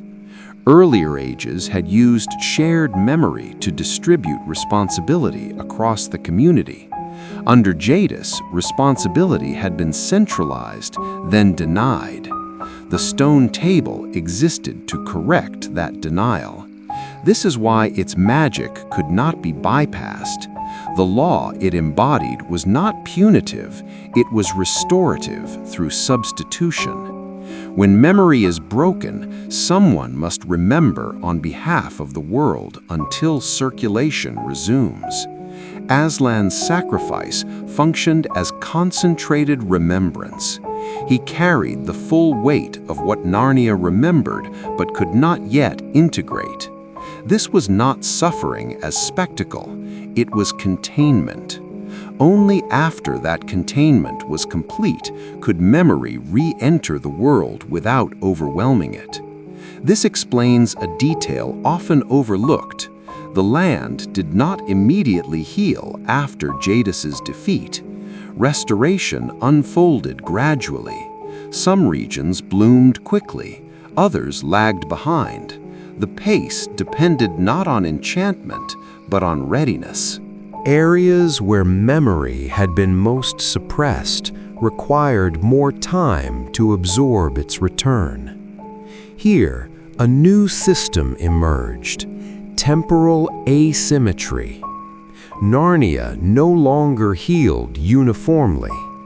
History began to move at different speeds in different places. This unevenness shaped future conflicts and misunderstandings. Some communities adapted quickly, re-engaging with layered memory. Others clung to simplified narratives, even after winter's end. This divergence introduced internal tension. Power structures shifted accordingly. Kingship resumed, but it was no longer merely custodianship of memory. Kings now bore the responsibility of facilitating remembrance. They were expected to reopen circulation through story, justice, and shared vulnerability. This expectation reshaped governance. Edicts became fewer, councils expanded, judgment regained context. Yet this restoration was imperfect. The world had learned efficiency during winter. Letting go of certainty proved difficult. Some leaders preferred clarity to complexity. They remembered winter not as distortion, but as order. Thus, memory fractured again, not through suppression, but through selective valuation. Magic responded to this fracture. Enchantments grew less absolute. Spells that once enforced outcomes now required consent or alignment. Magic resisted misuse more openly. This was not because magic had grown weaker, but because it had become more relational. It demanded participation rather than obedience. Many sorcerers misinterpreted this change as decline. In truth, magic had realigned with its original function, reinforcing shared meaning rather than imposing control. Prophecy also transformed. After Jadis, prophecies became rarer and less explicit. They no longer outlined outcomes. Instead, they highlighted conditions. This shift frustrated those who sought certainty, yet it strengthened Narnia's resilience. Prophecy once again invited engagement rather than submission. The children's departure from Narnia marked another critical moment in this process. They did not leave behind authority or instruction. They left memory shaped by action. Their stories circulated unevenly, embellished in some places, simplified in others. This uneven transmission mattered. Where their memory was preserved relationally, Narnia thrived. Where it was mythologized into abstraction, stagnation returned. This pattern would repeat across ages. Aslan's appearances became rarer still, but more consequential. He did not arrive to correct policy or punish error. He appeared at moments when memory threatened to collapse into either nostalgia or rigidity. His presence destabilized certainty, forcing re-engagement. Many mistook this as inconsistency. It was calibration. By the end of this period, Narnia had regained its voice, but it spoke with hesitation. Silence had taught caution. Memory now carried the awareness of its own fragility. This awareness prevented another Jadis-like domination, but it introduced a new risk: fear of remembering too deeply. Some Narnians began to prefer surface harmony to painful reflection. They honored the past, but avoided its sharper edges. This avoidance softened conflicts, but it also dulled growth. Here lies the quiet tragedy of restoration. Healing can become preservation if movement is feared. Narnia stood at a threshold again, not between winter and spring, but between depth and comfort. It remembered fully, yet selectively. The world was stable, but not whole. The next age would test whether Narnia could carry memory forward without simplifying it again, whether it could remember not only what had been lost, but how forgetting begins. Long before crowns were worn in Cair Paravel, and long before the name Narnia carried weight or meaning, the world existed in a state that modern histories rarely describe accurately. Most accounts begin with creation, with Aslan's song shaping land and sky, as though the story of power starts with magic itself. Yet that assumption is already a mistake. What truly defined the early age of Narnia was not enchantment nor divine intervention, but something quieter and far more fragile: remembrance. In the earliest days, memory was not a private possession, it was shared.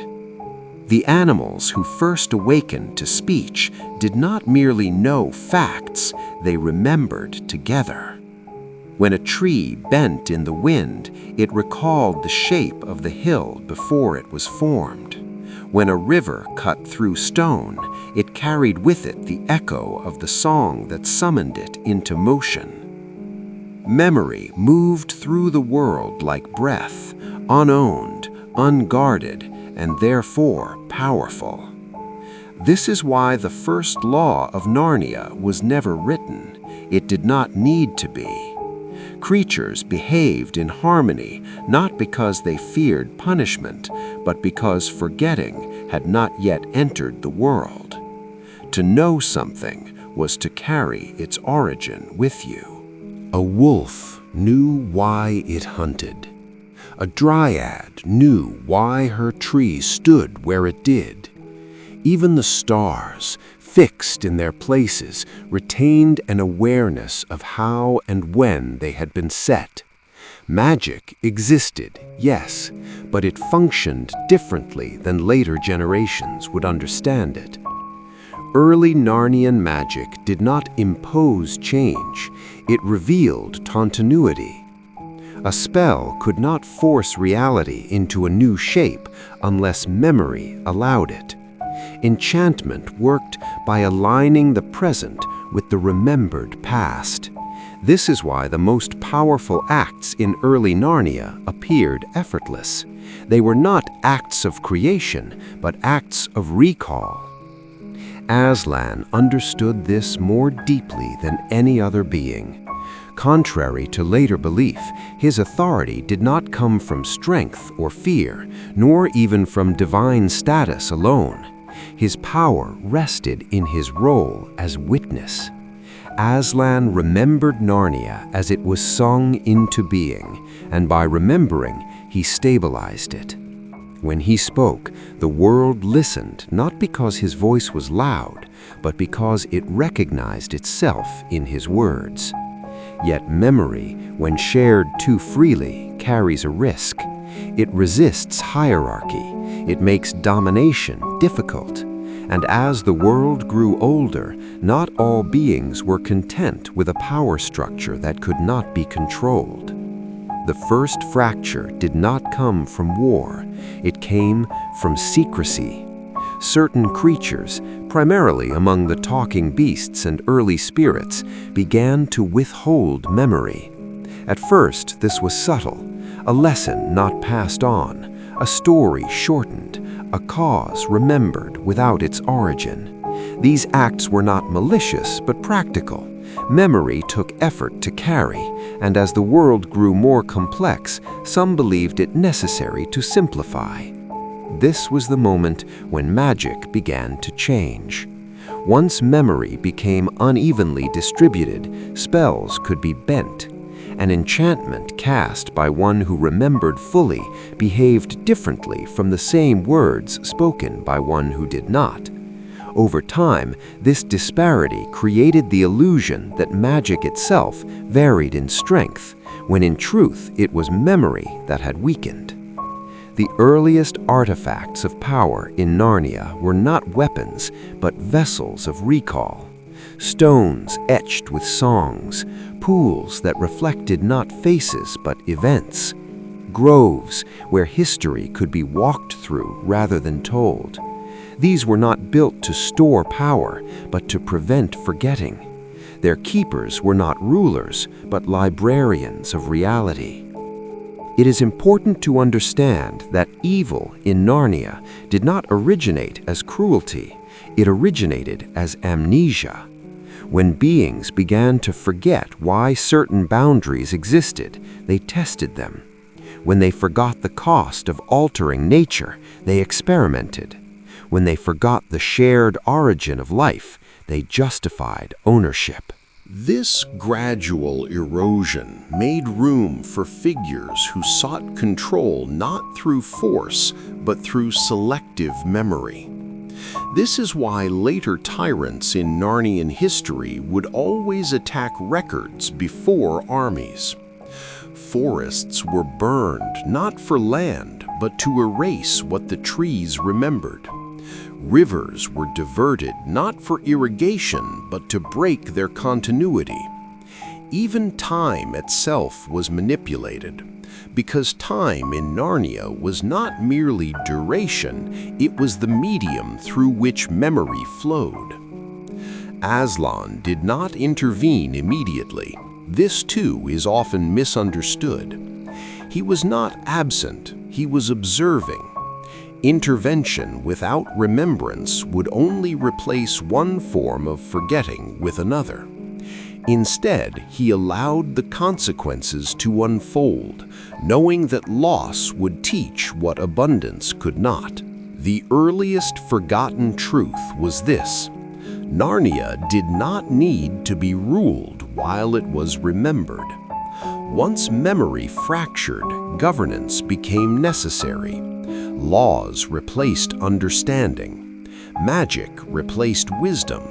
Symbols replaced shared experience.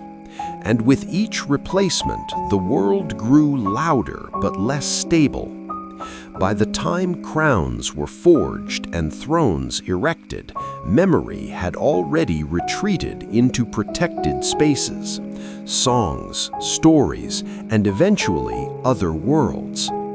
This retreat would later allow humans to enter Narnia at all, for only those capable of remembering what they never lived could cross between realms. Thus, from its very beginning, Narnia's fate was tied not to spells or battles, but to the question of who remembers, who forgets, and who decides which memories survive. This is the foundation upon which everything else rests. And in the chapters that follow, we will see how forgetting became policy, how memory became rebellion, and why the most dangerous act in Narnia was never casting a spell, but recalling a truth the world was trying to erase. The shift did not announce itself with catastrophe. There was no single winter, no burning sky, no sudden fall that marked the moment memory became a threat. Instead, it happened the way erosion does, quietly, patiently, until the landscape no longer resembled what it once was. As governance spread across Narnia, the first councils formed not to command armies, but to standardize knowledge. At first, this seemed harmless. Shared memory had become inconsistent, and leaders argued that order required clarity. They proposed agreed-upon versions of history, simplified lineages of cause and effect, and approved accounts of creation. What was omitted, they said, was unnecessary detail. What was preserved, they claimed, was truth. But memory does not survive compression without distortion. Once official narratives replaced lived remembrance, certain beings found themselves remembering too much. Old trees spoke of valleys that no longer existed. Marsh walkers recalled rivers that had been rerouted centuries earlier. Some animals still behaved according to ancient boundaries that maps no longer recognized. These creatures were not rebels by intention, yet their very presence unsettled the new order. This was when remembering became suspicious. The councils did not ban memory outright. That would have been impossible and far too obvious. Instead, they introduced a distinction: useful knowledge versus dangerous recollection. Useful knowledge served stability. Dangerous recollection questioned it. A song explaining how a bridge was built was encouraged. A song explaining why the bridge should never have existed was quietly discouraged. Magic adapted accordingly. Spells began to rely less on shared history and more on incantation. Words replaced understanding. Runes were standardized. Where early enchantments required the caster to remember the origin of a thing, later magic allowed action without comprehension. This made magic more accessible, but also more brittle. It worked reliably in controlled conditions, yet failed catastrophically when confronted with forgotten variables. The first magical disasters in Narnia were not explosions or curses, they were erasures. Groves that ceased to remember how to grow, springs that forgot their source and dried without explanation, creatures born without instinct, needing to be taught behaviors once inherited naturally. These failures were blamed on misuse, but their true cause was subtler. Magic no longer knew what it was sustaining. A new profession emerged during this era: the chroniclers. Officially, they were historians, tasked with preserving Narnia's story. In practice, they were editors of reality. Chroniclers decided which events were recorded fully, which were summarized, and which were relegated to footnotes so obscure they would fade within generations. Their authority did not come from force, but from trust, and trust, once misplaced, is difficult to reclaim. Yet memory has a way of resisting confinement.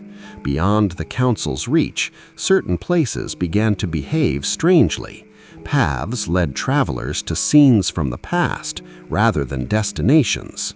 Mirrors reflected events instead of faces. Time loops appeared in forests untouched by law, forcing wanderers to relive moments they had never experienced personally.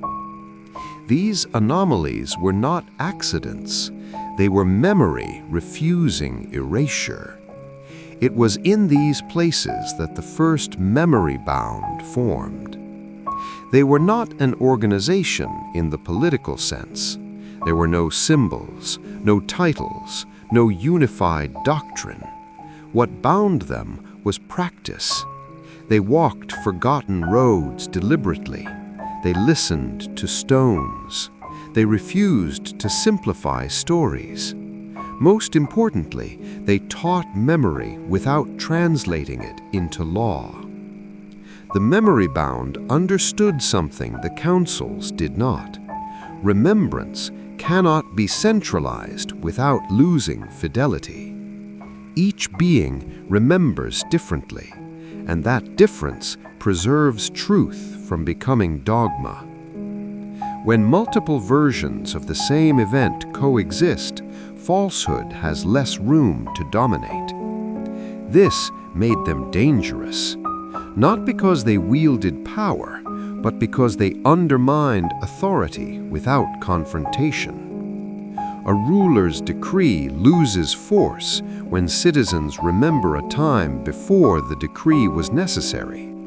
A law weakens when its origin is recalled and judged obsolete.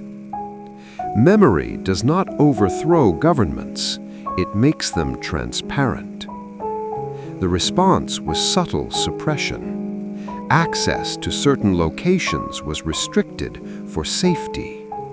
Old songs were reclassified as regional folklore, stripped of instructional context. Creatures who insisted on telling complete histories found themselves relocated, isolated, or politely removed from influence. No prisons were built for them, no executions recorded. They simply disappeared from public memory. This era produced the first deliberate forgetting spells. Unlike earlier enchantments, these did not erase facts. They altered salience. Events remained technically known, but emotionally distant. Pain softened, responsibility blurred, consequences felt hypothetical rather than earned. Over time, entire generations grew up aware of past conflicts without feeling bound by their lessons. This was the moment Aslan intervened, not through force, but through withdrawal. His appearances became rarer, his guidance indirect. This was not abandonment, it was a recalibration. Aslan could not compel remembrance without destroying choice, and memory without choice becomes obedience. Instead, he allowed the world to experience the cost of forgetting fully. Civilizations grew faster now, but collapsed more often. Without remembered cause and effect, mistakes were repeated with confidence. Each collapse left behind ruins whose purpose no one understood, only feared. These ruins would later be labeled cursed, when in truth they were unfinished lessons. Perhaps the most significant change occurred in how Narnia related to other worlds. Previously, boundaries between realms were porous because memory aligned them. When Narnia forgot itself, those boundaries hardened. Travel became rare, unpredictable, and symbolic rather than natural. Only those capable of carrying memory across worlds, humans, could pass through reliably. They arrived not because they were chosen for greatness, but because they remembered longing. Thus, remembering became both resistance and risk. Those who remembered too clearly suffered. They felt grief without social validation. They questioned systems others accepted. They lived in tension between what was and what could have been. Yet without them, Narnia would have lost its ability to self-correct entirely. This chapter of Narnian history ends not with resolution, but with a threshold. Memory has not yet disappeared, but it is no longer safe. By the time forgetting became institutional, most inhabitants of Narnia no longer experienced it as loss. It felt like relief. The councils did not speak of erasure anymore. They spoke of mercy. Old griefs, they argued, burdened the present. Ancient responsibilities limited progress. To remember too much was framed as a kind of cruelty, an insistence on pain that newer generations had not chosen. And so forgetting was no longer enforced through silence, but encouraged through kindness. This shift marked a crucial transformation in how power operated. Rather than controlling memory directly, institutions began to shape emotional priority. Certain events were remembered without weight, others were mourned without context. A war might be commemorated annually, yet no one could explain why it began.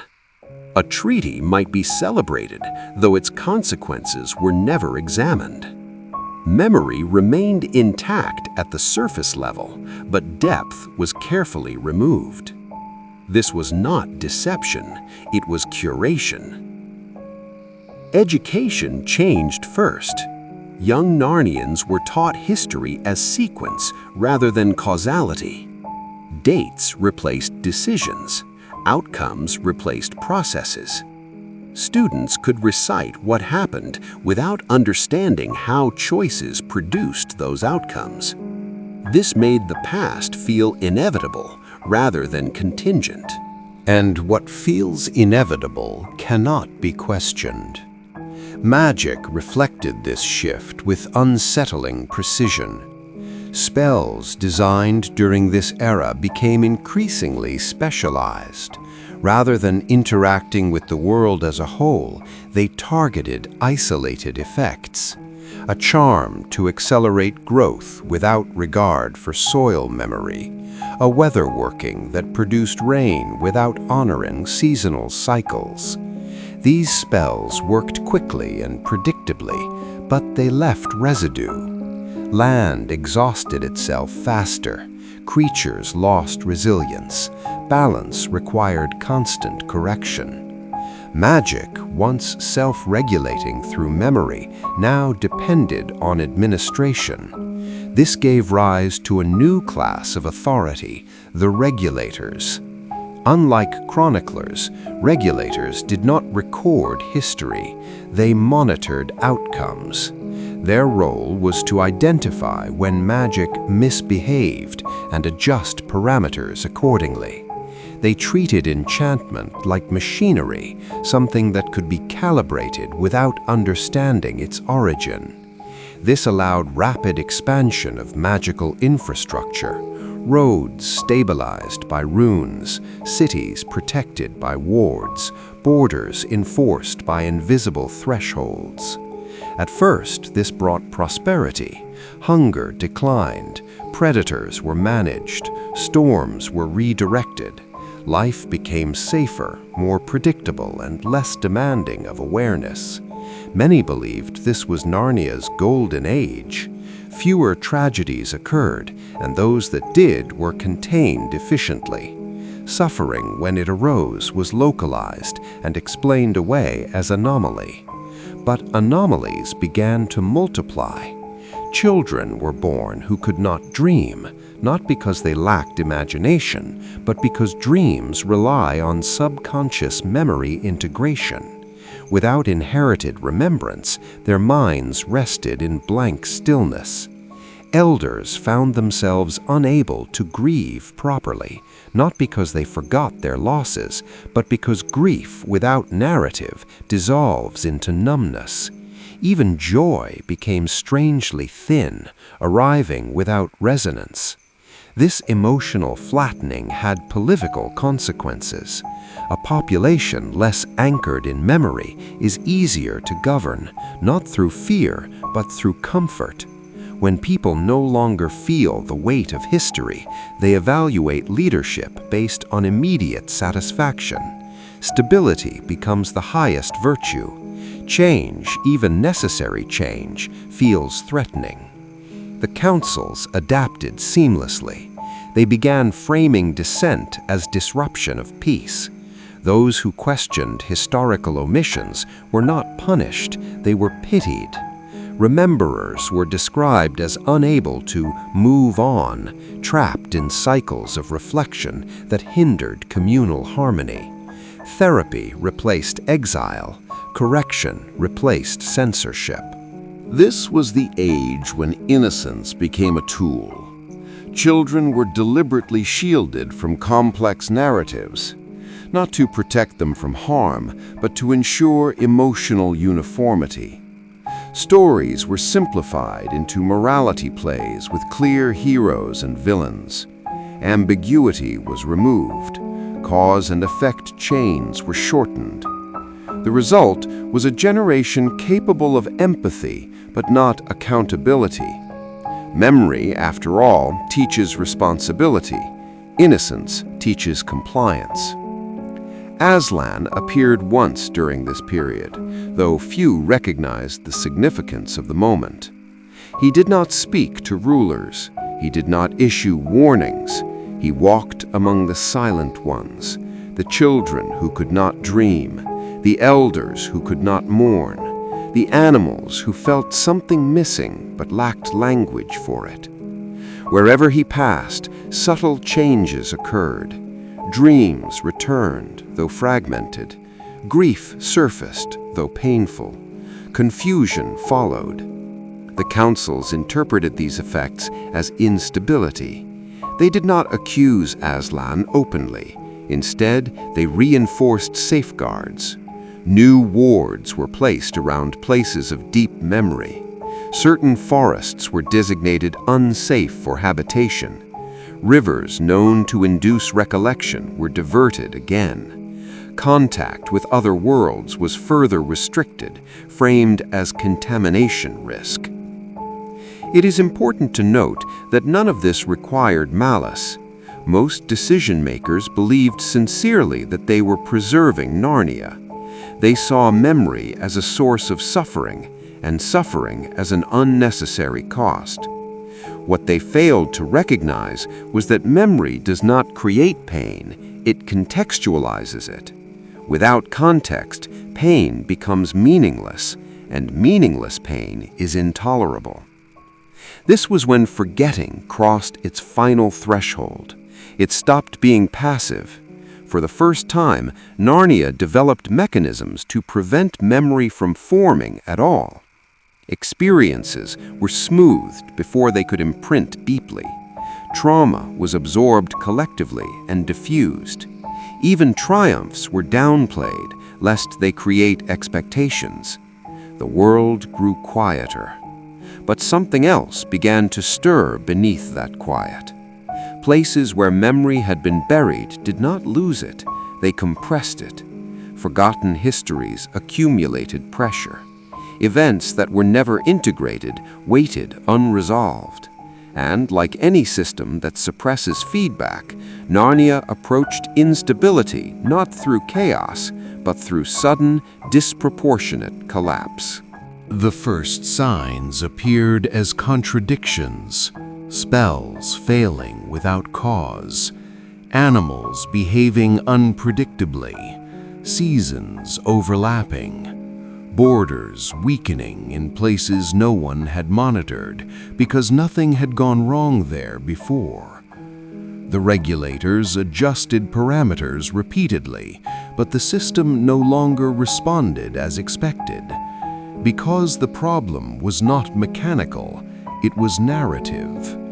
Narnia had forgotten why it existed the way it did, and systems without narrative cannot adapt.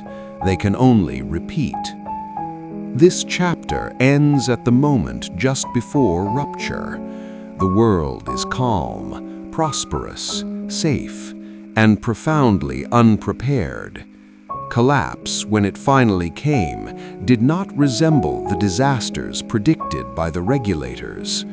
There was no singular explosion of magic, no invasion from beyond the borders, no monstrous figure rising to shatter the peace. The systems did not fail loudly. They failed everywhere, at the same time, and for the same reason. What had been compressed for generations, unintegrated memory, unresolved cause, unfinished consequence, reasserted itself not as recollection, but as pressure. Narnia did not suddenly remember its past. It began to feel it. The first indication was temporal dissonance. In certain regions, time began behaving inconsistently. Crops ripened according to forgotten seasons. Ruins aged backward, stones loosening as though recalling how they had been placed. Animals reacted to threats that no longer existed, fleeing from predators extinct for centuries. These were not hallucinations, they were delayed responses, memory finally reaching consciousness after being suppressed beyond tolerance. The regulators responded as they always had, by recalibrating. They strengthened wards, isolated affected zones, and issued reassurances. According to their instruments, magic output remained within acceptable variance. Structural integrity of enchantments held. From a technical standpoint, nothing had broken. And yet, reality no longer behaved as predicted, because memory had re-entered the system without permission. One of the most destabilizing changes occurred within language itself. Words in Narnia had once carried lineage, a name contained its history, a promise carried remembered consequence. During the age of gentle forgetting, language had been standardized for clarity and efficiency. Now, words began regaining weight unpredictably. Certain oaths bound speakers more strongly than intended. Old titles activated dormant obligations. Songs restored functions no one remembered assigning to them. This made governance impossible. Laws rely on consistent interpretation. Memory restores context, and context resists uniform application. A decree enforced in one city triggered ancient exemptions in another. Borders enforced by magic dissolved when travelers unknowingly invoked forgotten rites of passage. Authority fractured not through rebellion, but through contradiction. The councils attempted emergency consolidation. They summoned chroniclers long thought irrelevant, demanding full records. What they discovered terrified them. The archives were complete, but inert. Facts were preserved, yet lacked connective meaning. The chroniclers had maintained sequence without significance, description without implication. Memory cannot be reconstructed from data alone. This revelation marked the final failure of institutional control. For the first time, leaders understood that forgetting had not removed complexity, it had merely delayed it. The accumulated past now arrived without narrative structure, overwhelming systems designed to operate without reflection. Aslan returned openly during this period, not as judge, not as savior, as anchor. Where he walked, memory did not overwhelm, it integrated. Places stabilized not because he erased chaos, but because he restored sequence. Events resumed their order, time realigned. Those near him did not suddenly know more facts, they understood why things had unfolded as they had. This distinction mattered. Aslan did not oppose forgetting in principle. He opposed forgetting without integration. Memory, when restored without context, becomes trauma. When integrated, it becomes wisdom. The difference lies not in quantity, but in coherence. The memory-bound re-emerged during this phase, though many did not recognize them as such. They had survived by remaining peripheral, travelers, caretakers, listeners. Now their practices proved essential. They did not attempt to restore everything at once. They focused on sequence, what happened first, what followed, what choice led to which consequence. Through them, Narnia relearned something fundamental. Memory must be metabolized. Civilizations cannot absorb their entire past instantly. Nor can they function without it. Healthy memory requires pacing, narrative framing, and shared responsibility. The era of earlier ages was not remembering too much, but refusing to do the work remembrance demands. Magic transformed again in response. Spells began failing unless casters understood lineage. Enchantments now required acknowledgement of prior states. Attempts to impose effect without cause simply dissolved. This made magic slower but vastly more stable. Power returned to those willing to learn rather than those seeking efficiency. This shift had social consequences. Merit was no longer defined by output but by comprehension. Those who could explain why a solution worked gained influence over those who merely produced results. Leadership decentralized naturally as knowledge distribution widened. Councils became forums rather than authorities. Yet the cost of this transition was high. Many beings experienced grief delayed by centuries. Entire cultures confronted responsibility for harm their ancestors had normalized. Some refused this burden, retreating into denial or nostalgia. Not all collapses were prevented. Some structures were beyond repair and had to be allowed to fall. This was when Narnia learned its most difficult lesson. Forgetting postpones pain, but remembering redistributes it. Pain, when shared across generations, becomes manageable. When deferred, it concentrates. The age of gentle forgetting had spared individuals discomfort at the expense of collective resilience. Now resilience had to be rebuilt consciously. Humans played a crucial role during this era. Because they arrived from outside Narnia's narrative continuity, humans possessed a unique capacity.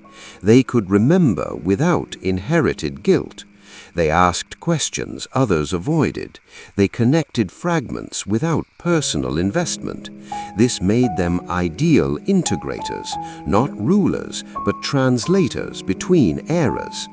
It was not prophecy that drew them in, it was necessity. Aslan did not appoint them, he allowed them. Choice always remained central. By the end of this chapter, Narnia had not been restored to its original state. That was impossible. Innocence, once lost, cannot be reclaimed. But something more durable had formed, a culture capable of remembering without collapsing. The world was noisier now, less comfortable, more honest. Magic demanded care, authority required justification, memory required work. And for the first time in a very long age, Narnia was no longer afraid of its own past. Stability did not return to Narnia through restoration, but through practice. After the collapse of centralized control, many expected Aslan to remain present, to guide the rebuilding directly. He did not. His role as anchor had fulfilled its purpose. To remain would have risked replacing one dependency with another. Memory, if it was to endure, had to be carried by the world itself. What emerged in his absence was not chaos, but effort. For the first time, remembering became a skill rather than a condition. It had to be taught, maintained, and revised. This marked the birth of what later scholars would call the discipline of remembering, not an institution, but a shared cultural methodology. The discipline rested on a simple but demanding principle. Memory must be revisited, not preserved. Earlier ages had treated memory as something to be stored safely, like an artifact. The collapse revealed the flaw in that approach.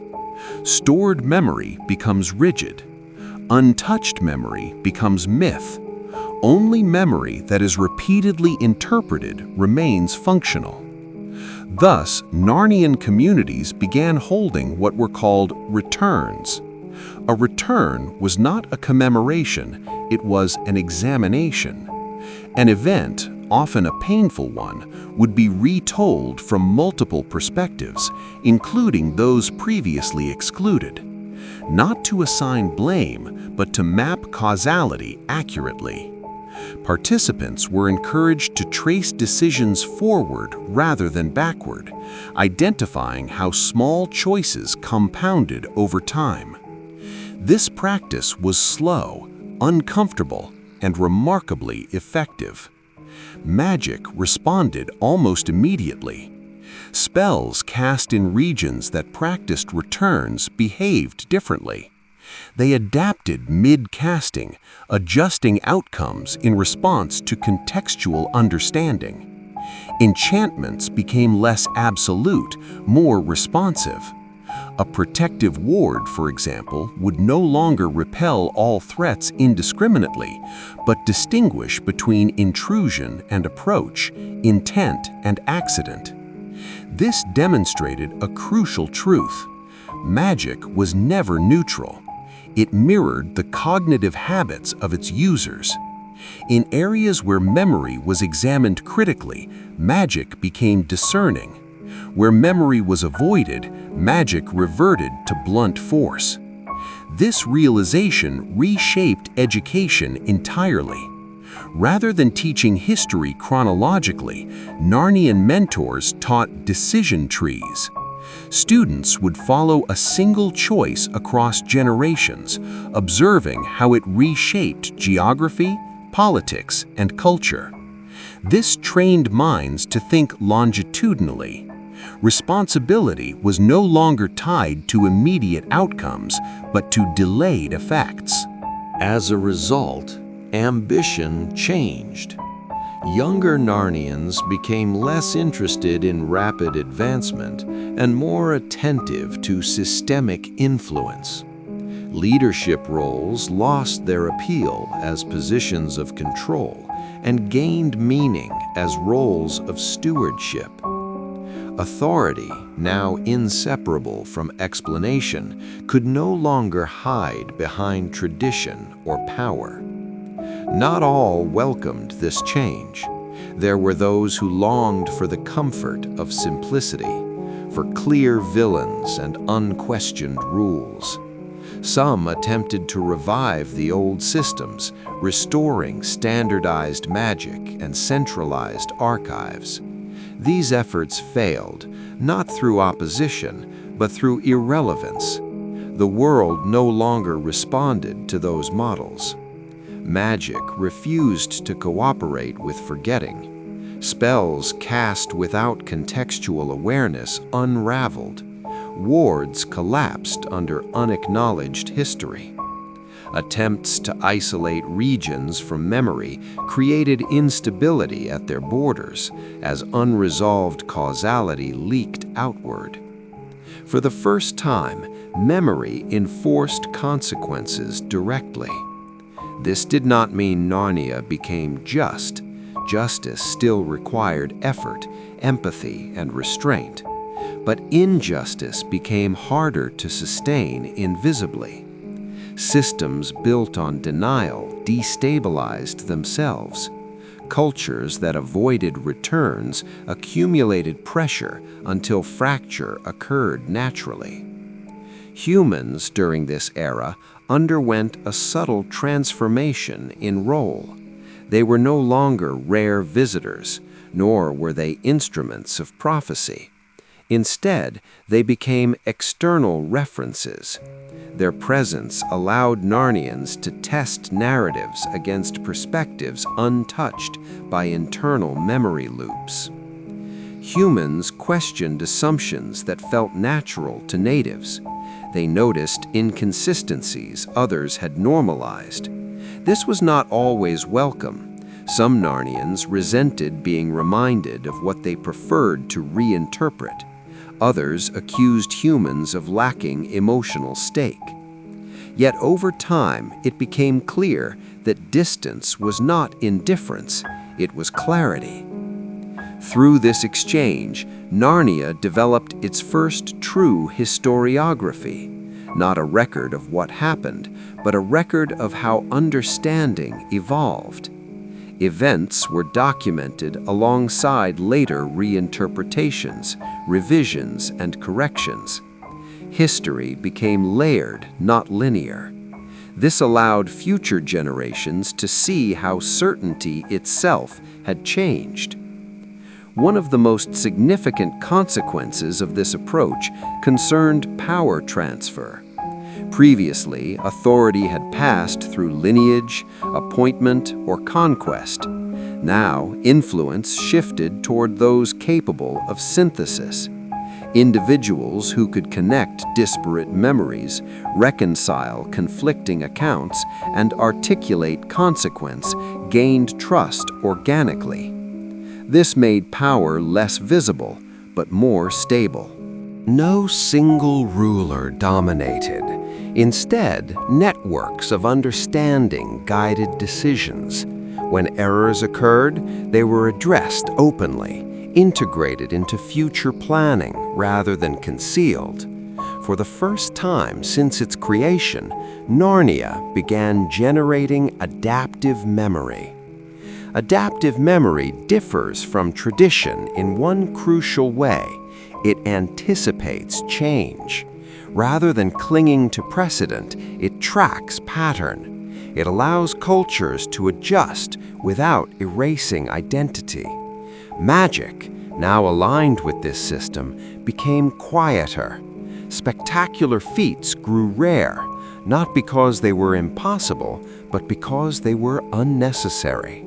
The most powerful acts occurred unnoticed: a forest regenerating correctly, a treaty holding under stress, a conflict dissolving before escalation. These were not miracles, they were signs of coherence. Aslan appeared only in dreams during this period, and even then, without instruction. He no longer needed to stabilize the world. The discipline had taken root. Yet one final challenge remained. Memory, when practiced diligently, can become heavy. Constant reflection risks paralysis. Some communities struggled to act decisively, fearing unintended consequence. Balance had to be learned anew, not between remembering and forgetting, but between reflection and movement. This tension would define the next era. For while Narnia had learned how to remember responsibly, it had not yet learned when to let memory rest, and that lesson, too, would carry its own cost.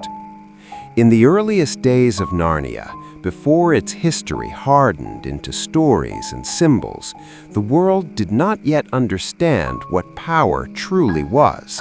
The songs that shaped the land still echoed faintly in the soil. But even then, something quieter had already begun to rule beneath them. It was not magic in the sense later ages would admire. It was not strength, nor prophecy, nor bloodline. It was memory, fragile, uneven, and easily broken, yet capable of shaping the fate of the entire world.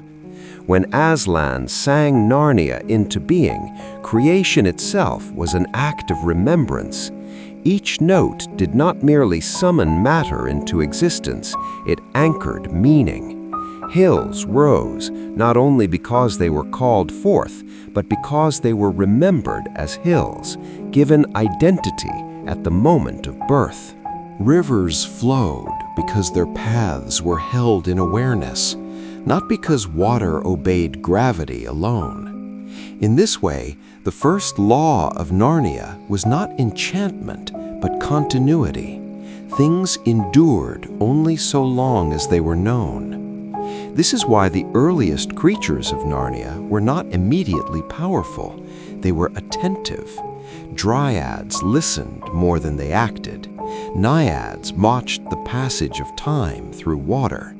Even the talking beasts, so celebrated in later Chronicles, began not as heroes, but as witnesses. Their first task was not to rule the land, but to hold it in mind. To forget was to weaken it. This principle governed even Aslan himself. Though he stood beyond time, he did not impose permanence. Instead, he entrusted it. The world was given the burden of remembering its own beginning, and with that burden came vulnerability.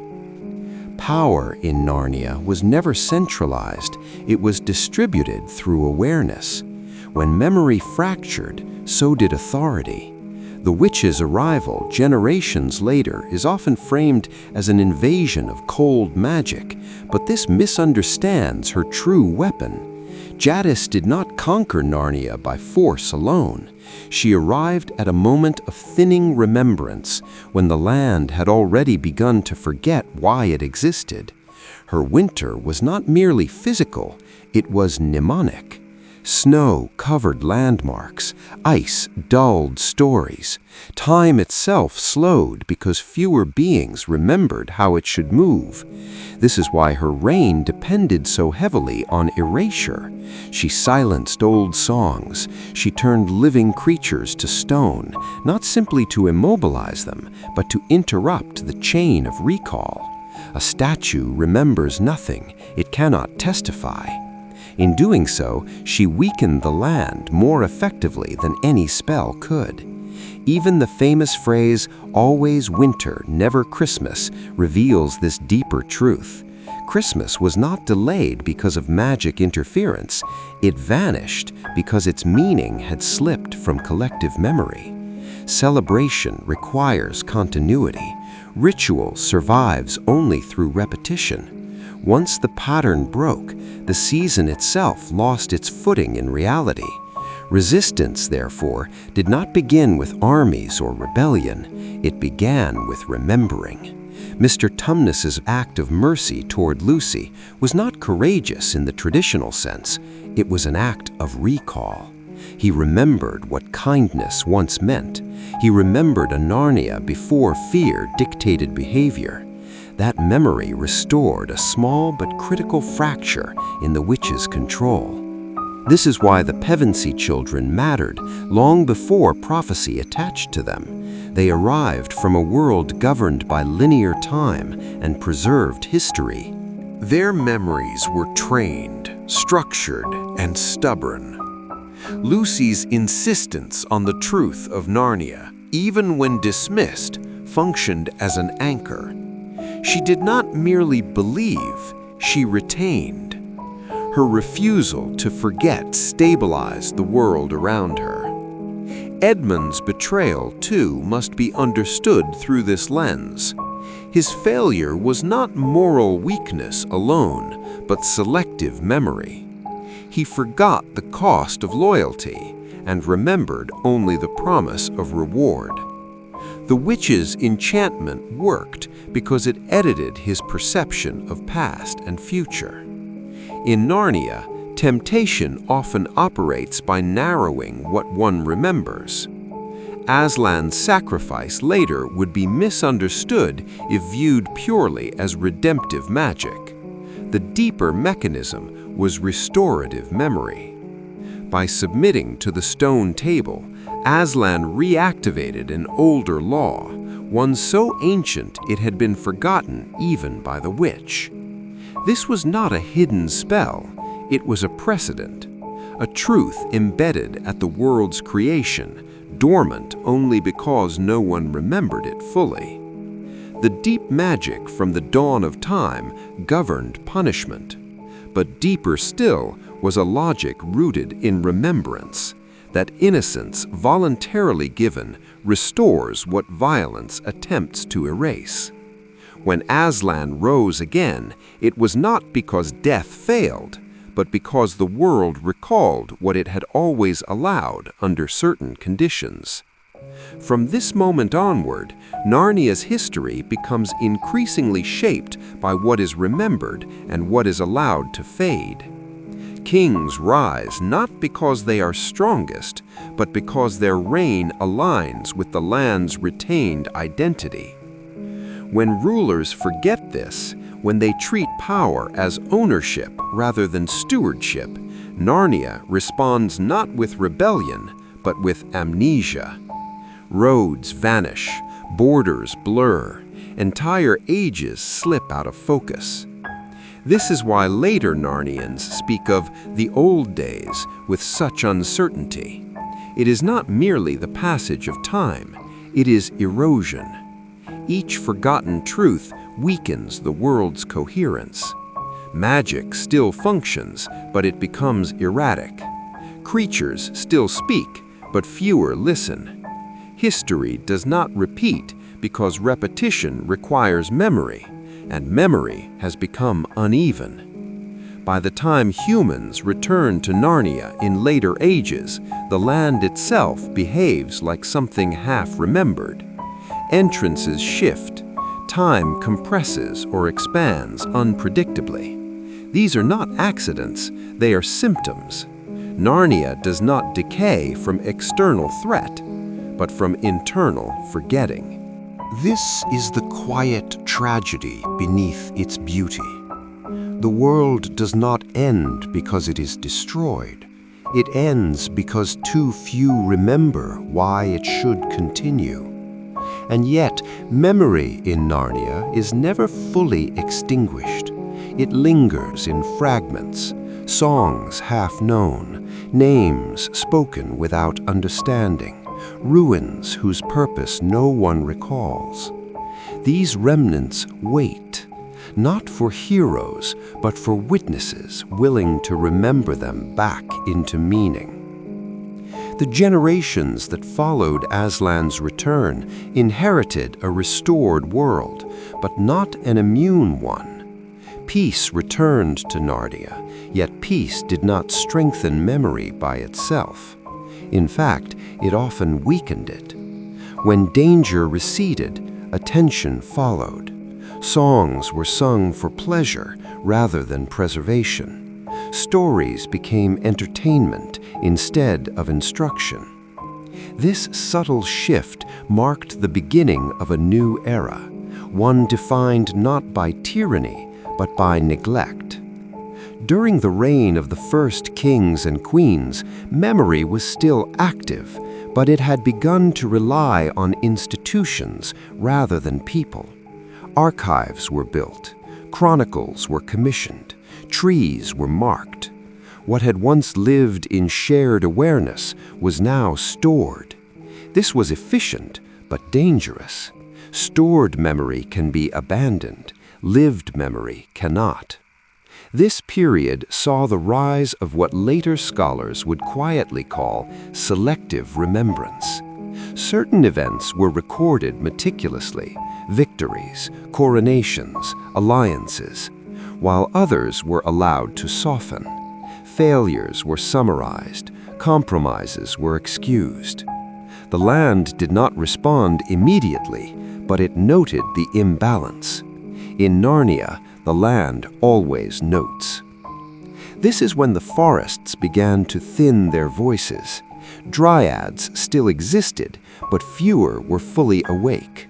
Some trees remembered themselves only as wood. Others forgot the words Aslan had spoken to them at creation. This did not kill them, but it reduced their agency. They could be used more easily, cut without protest, burned without consequence. Memory, once dulled, cannot defend itself. A similar change occurred among the talking beasts. Speech remained, but purpose weakened. Language detached from responsibility. To speak was no longer to carry truth forward, but merely to communicate. The distinction seems small, yet it altered the balance of power. Lies did not gain strength because they were clever, but because fewer listeners remembered how to weigh words. It was during this time that Narnia developed its first true mechanism of forgetting, normalization. Practices that once required explanation became routine.